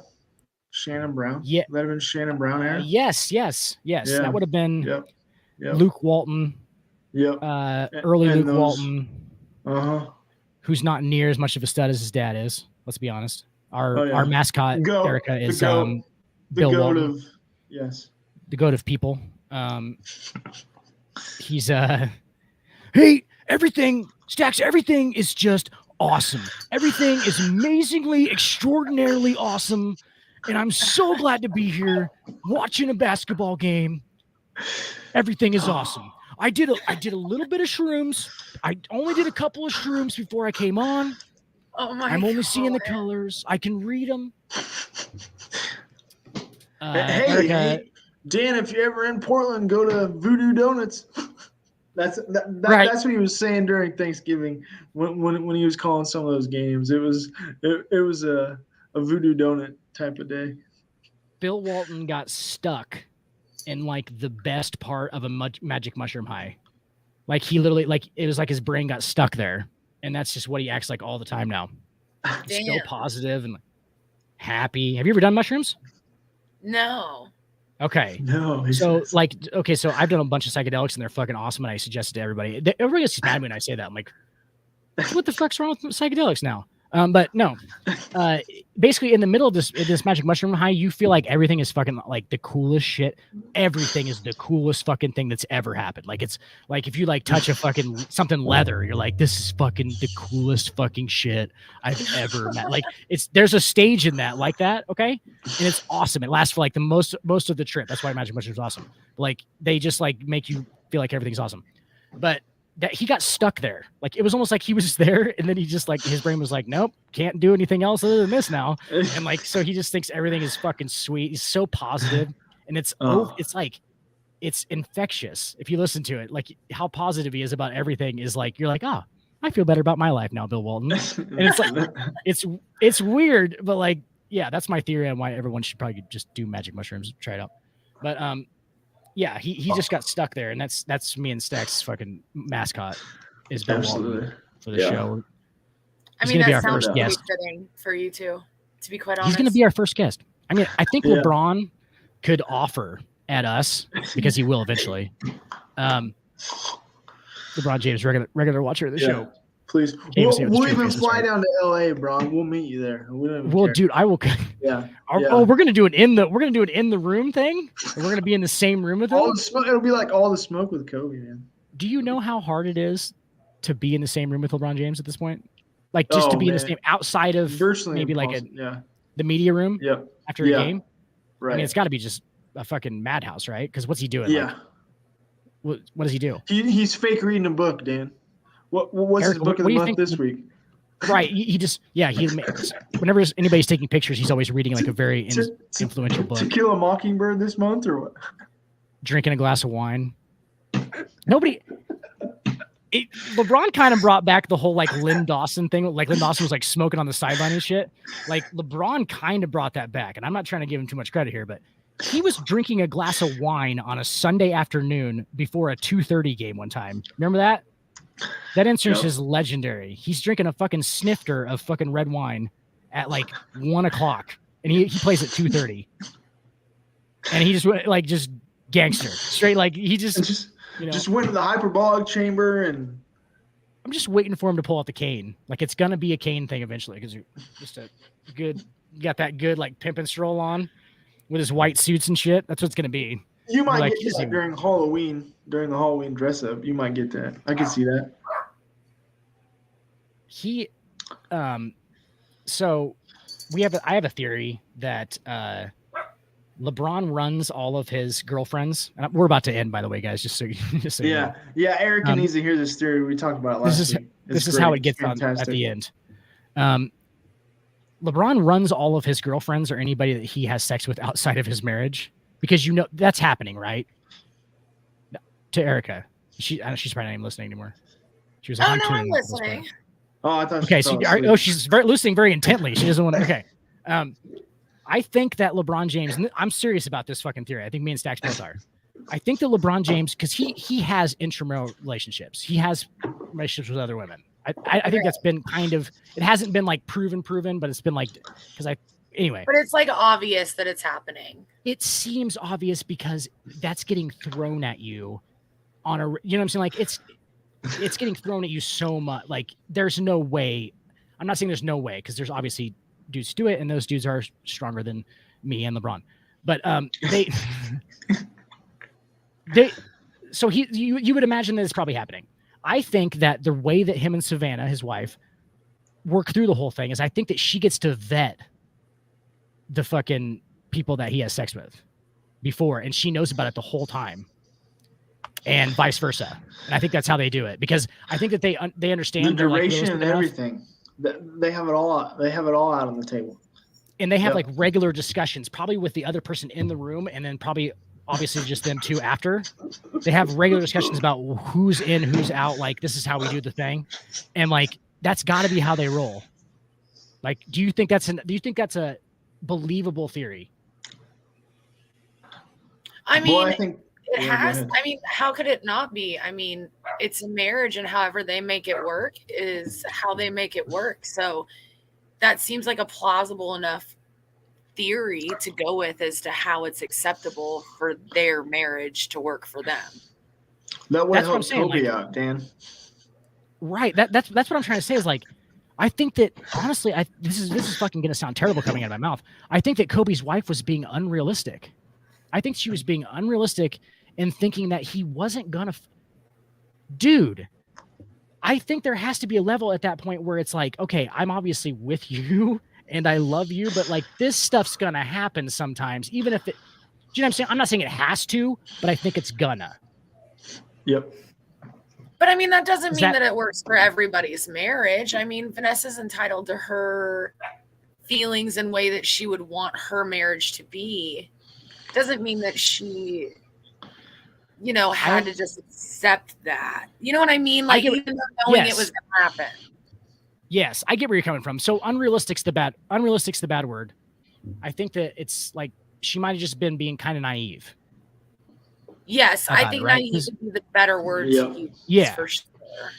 Mm-hmm. But like at the same time, like I'm also not saying like that has to happen. I'm really not. But like, I think that you should probably that takes a lot. Yeah. That has to take a ton of fucking self-control, and I don't think all these guys have that kind of self-control.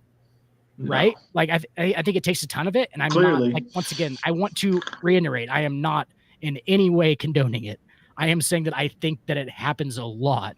And I think that like that arrangement almost has to be the best situation because of like just the landscape of the atmosphere that these men and these women live in. Like, I think it has to be almost like it's got to be something you discuss.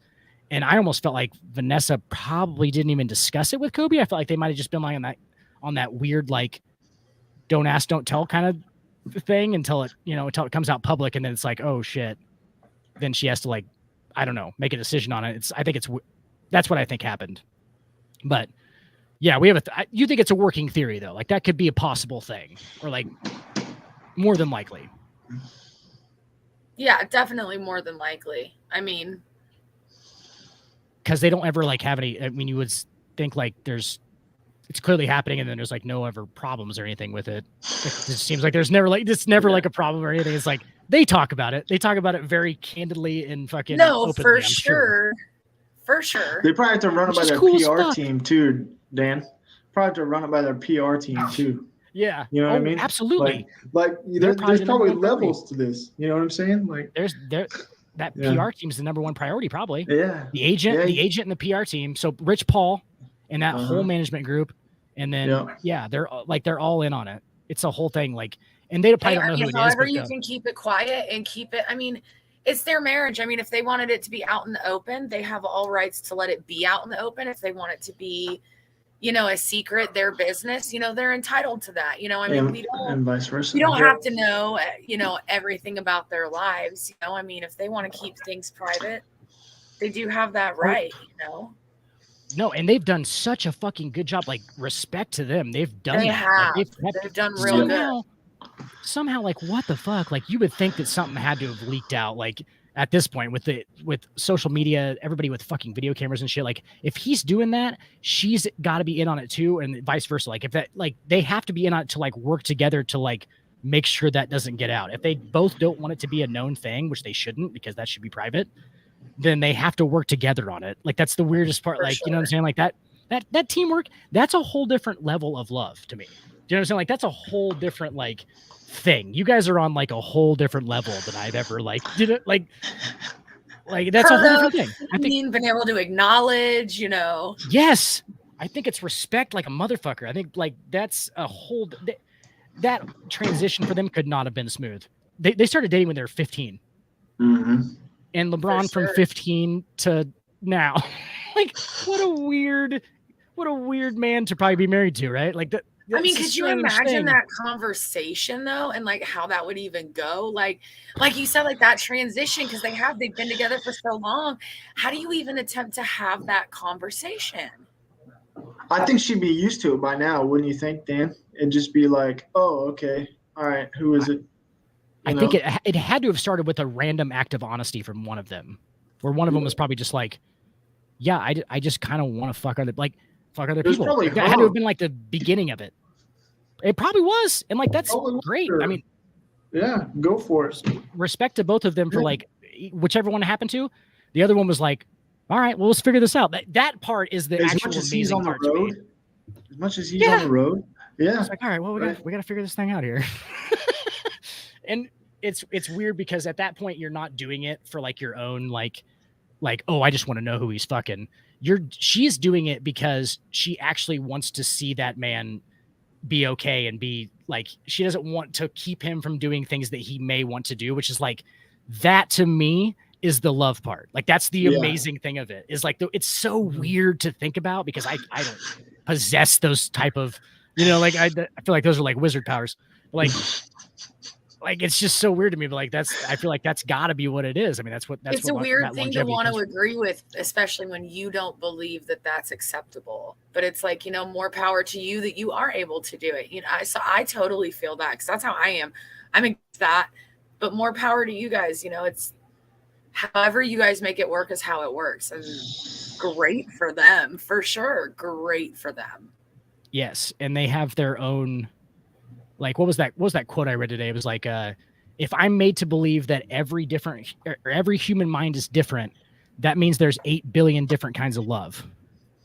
And I was like, that is intense and deep, but also awesome. I was like, I get it. That just means that everybody's like fucking on their own level, and you can't know about that level unless you're Savannah and LeBron James, like at that time. And then you get to like live through what fucking shit firestorm they fucking lived through to be like, you know, now they're billionaires. They live in fucking houses. They don't even know what the fuck. They're like, where are we at? Like, we're over in Italy. Shit, I forgot this is the Italy house. LeBron, did you buy this one or are we renting this? What's the deal here? He's like, I don't know. I think somebody gave it to me. He's like, hang on, let me call. They don't even know if they're at the right address. They're like, none of our stuff is here. We just said, I don't even know the fuck. There's like 84 rooms in this house. There's like a whole separate one out back. I have no idea what the fuck is going on right now. They've only been in 3 of them. They got to call their assistant. Like, they have some assistant that just like tells them where they're at. Like, yes, you are in Genevieve on like, oh yeah, we are, huh? House number 27. House number 2. This is the 26. This is the 26E or this is 26B. They're like, oh, it's 26 C. And they're like, C, gotcha, C. They put it in their watches. What a weird, it's such a weird life, dude. And they just live it somehow. This is so weird. Like it's like our lives. I mean, I'm sure Erica's life is weird. Duh. And then it's like, we know Dan's life is. Oh, I mean, definitely. You guys have no fucking idea. No fucking idea. I mean, you're a Cornhuskers, you're a Yankees fan, and a Pats fan. That explains enough right there. That I'm all about winning. It does. Explains that I'm a winner. All about choking on Brady's cock when he was there, for one. Oh, well. And I mean, Aaron Judge.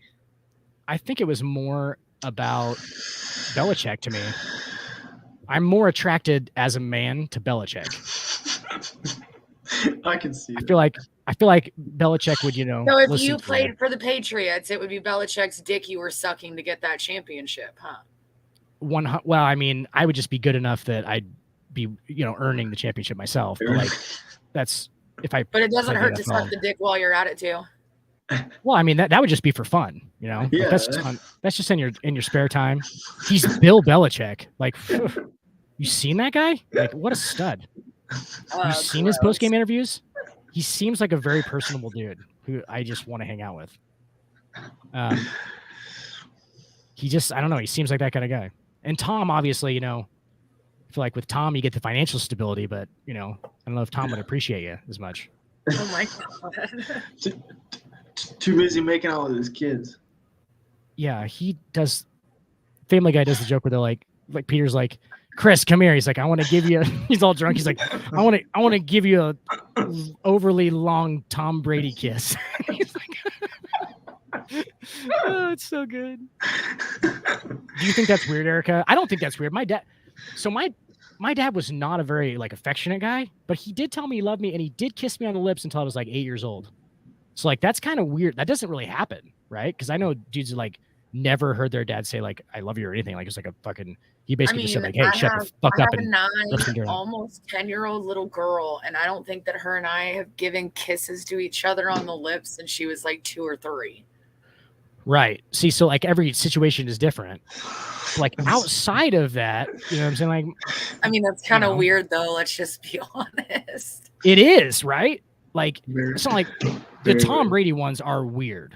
They're super weird. But then again, you're also a Cornhusker fan, so it's all adding up. You're just making all like the proof in the pudding here to back it all up. I'm just filling in the blanks. So much you just sense. needed them filled in, and exactly, and you're doing it. It's so easy. Like the ACT, I'm just checking the C box all the way through.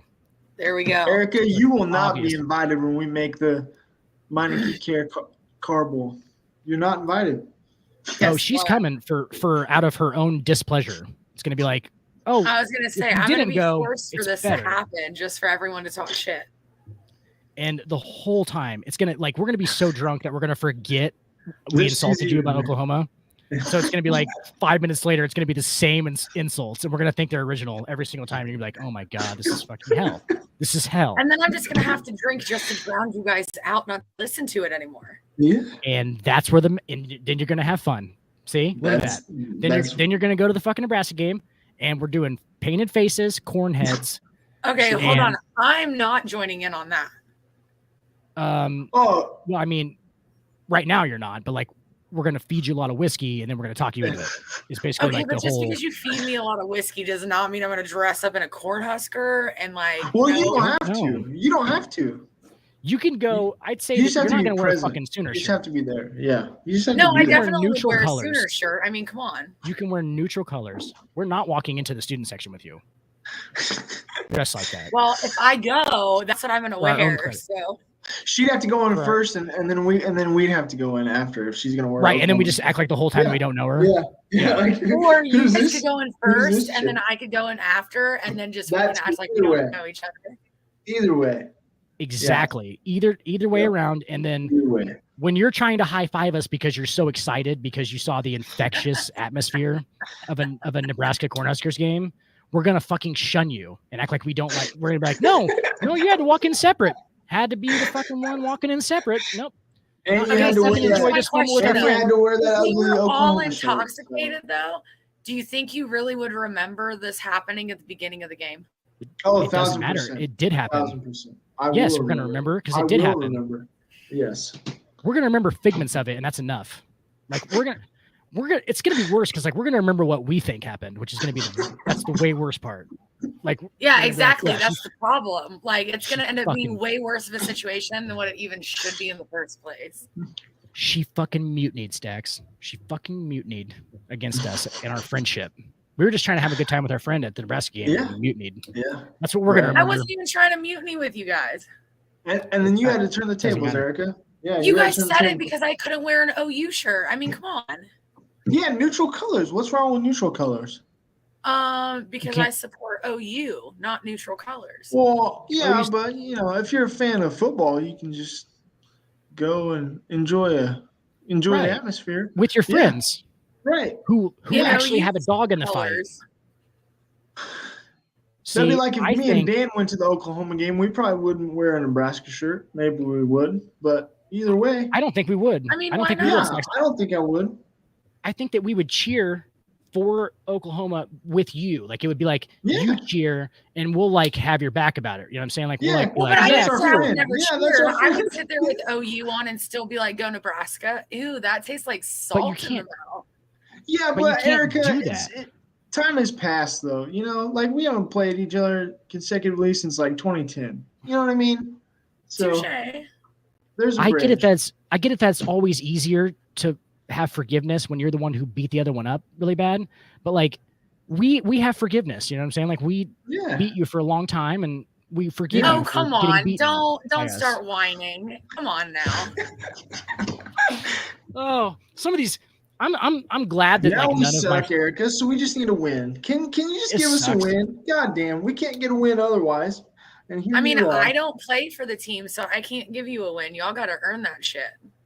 This is what sucks about Erica. I've had nobody like that dude who's my like one of my best friends who's an Oklahoma fan doesn't know football like hardly at all. He just knows if like they win and shit. Like so he doesn't have like the tools to fucking school me like when they win over Nebraska or like when they fucking just like are the better team clearly. Like that's what I fear. And now I have you who can clearly do that. Who can clearly do that. And that's not a good thing. Cause like, I was like, you know, I was lucky that this dude like basically didn't follow college football that closely because he could clearly see that Oklahoma has been the better team for like, since we can remember at this point. They've been the better my whole team. life, for sure. He could just be dumping it on me all the time. His brother knows a bunch about fucking football. His brother, every time I see him, rarely, just fucking gets like angry with me about being a Nebraska fan. Every time he gets fucking angry with me about being a Nebraska fan, and I'll start arguing with him about it, and I'll be like, "Those fucking sellouts are fake, bro. Those fucking sellouts are fake." He's like, "Well, no they shit. Fucking, tell me they sell tickets." Look, let's be honest. The only sellouts, and it's not even college. It's NFL. It's the damn Cowboys. That's the only sellouts. Who are Nebraska's closest fucking comparison? If you're gonna go, like, look at their histories. And tell me that the Dallas Cowboys are not the fucking Nebraska Cornhuskers in a nutshell of the NFL. Same years. They won titles. Yeah, you never thought about it before, have you? The same years they won titles, almost the same years. Yep. In the early 70s, mid 90s, dominant all the way through all those eras. And then now they've just like fell off. People still think they're been irrelevant for even longer period. So same thing. It's the same program. Same thing. Even though now I think we relate more closely to the Browns, but you know. Now we would be like the Panthers. You think Panthers? I'm thinking sometimes Browns. Is that just because of Matt Rule? Come on, Dan. Is that just because of Rule? No, I think it's because the Panthers had hope sometimes. The Browns never. Yeah. It's not like there's never any hope for a team named after a color. No hope. In my mind, there's no hope. Named after the why don't we just be like the Nebraska Red? True. The Nebraska Red. Them Reds out there. Them Erica, Reds. Do you have any final thoughts before you did a great job producing tonight? Thank you. Yeah, it was fantastic. Thank you for being a part of it. Plus, you got to get a lesson from Pie May Dick. Good. Can we just not say it like that? Like you could just say from Dick, like then we're good. What's wrong with Pie May Dick? You seen Kill Bill, right? He's the white-haired guy, the Fu Manchu. Yes. He's with the Fu Manchu. Stacks, you got anything on the NBA or anything in general? Yeah, one more quick thing. Yes, I do. One quick second. Shout out to Quinn Cook, Dookie of the Week. He's over there in China and dropped 54. Quinn Cook, baby. Dropped 54 in China. Absolutely. I don't know if that tells us more about Quinn Cook or China's competition. Also, Dan, one more quick little thing, and we'll get the hell out of here. Name this team. Okay, it's been in the month of December. Okay, so this team has won 5 straight at home, and they've won against the Suns twice, and they've won against the one win against the Bucks and one win against the 76ers. That's the New Orleans Pelicans. Unfortunately not. Really? Yes. I just got the Suns twice. They beat the Suns twice because the Pelicans did. I'll read it again. So they beat the Suns twice, the Bucks once, and the 76ers once. 5 straight. Los Angeles Lakers? Unfortunately not. Damn it. Who? One more? You got one more in you just for fun? Mavericks. Houston Rockets. The Rockets. Okay. Houston Rockets. Anyway, I was close. I got geographic. Absolutely. Interesting. So yes, Jalen Green, dog. Jalen Green, dog. Absolutely. One of my favorite names in the NBA, Usman Garuba. Jabari is is out there playing well. So shout out to him. Can you please not encourage the Houston Rockets talk though? Because I got Josie and she talks about fucking the Rockets all the time, and we got to talk about like fucking Kevin Porter Jr. and shit on the show. Yeah, Kevin Porter too. Kevin Porter as well. He's been balling. I'm all about the ratings, Stacks, because obviously we've had one person watching live the whole time. So like I'm all about keeping the ratings high and keeping them to a level. That was probably standard. Erica's husband.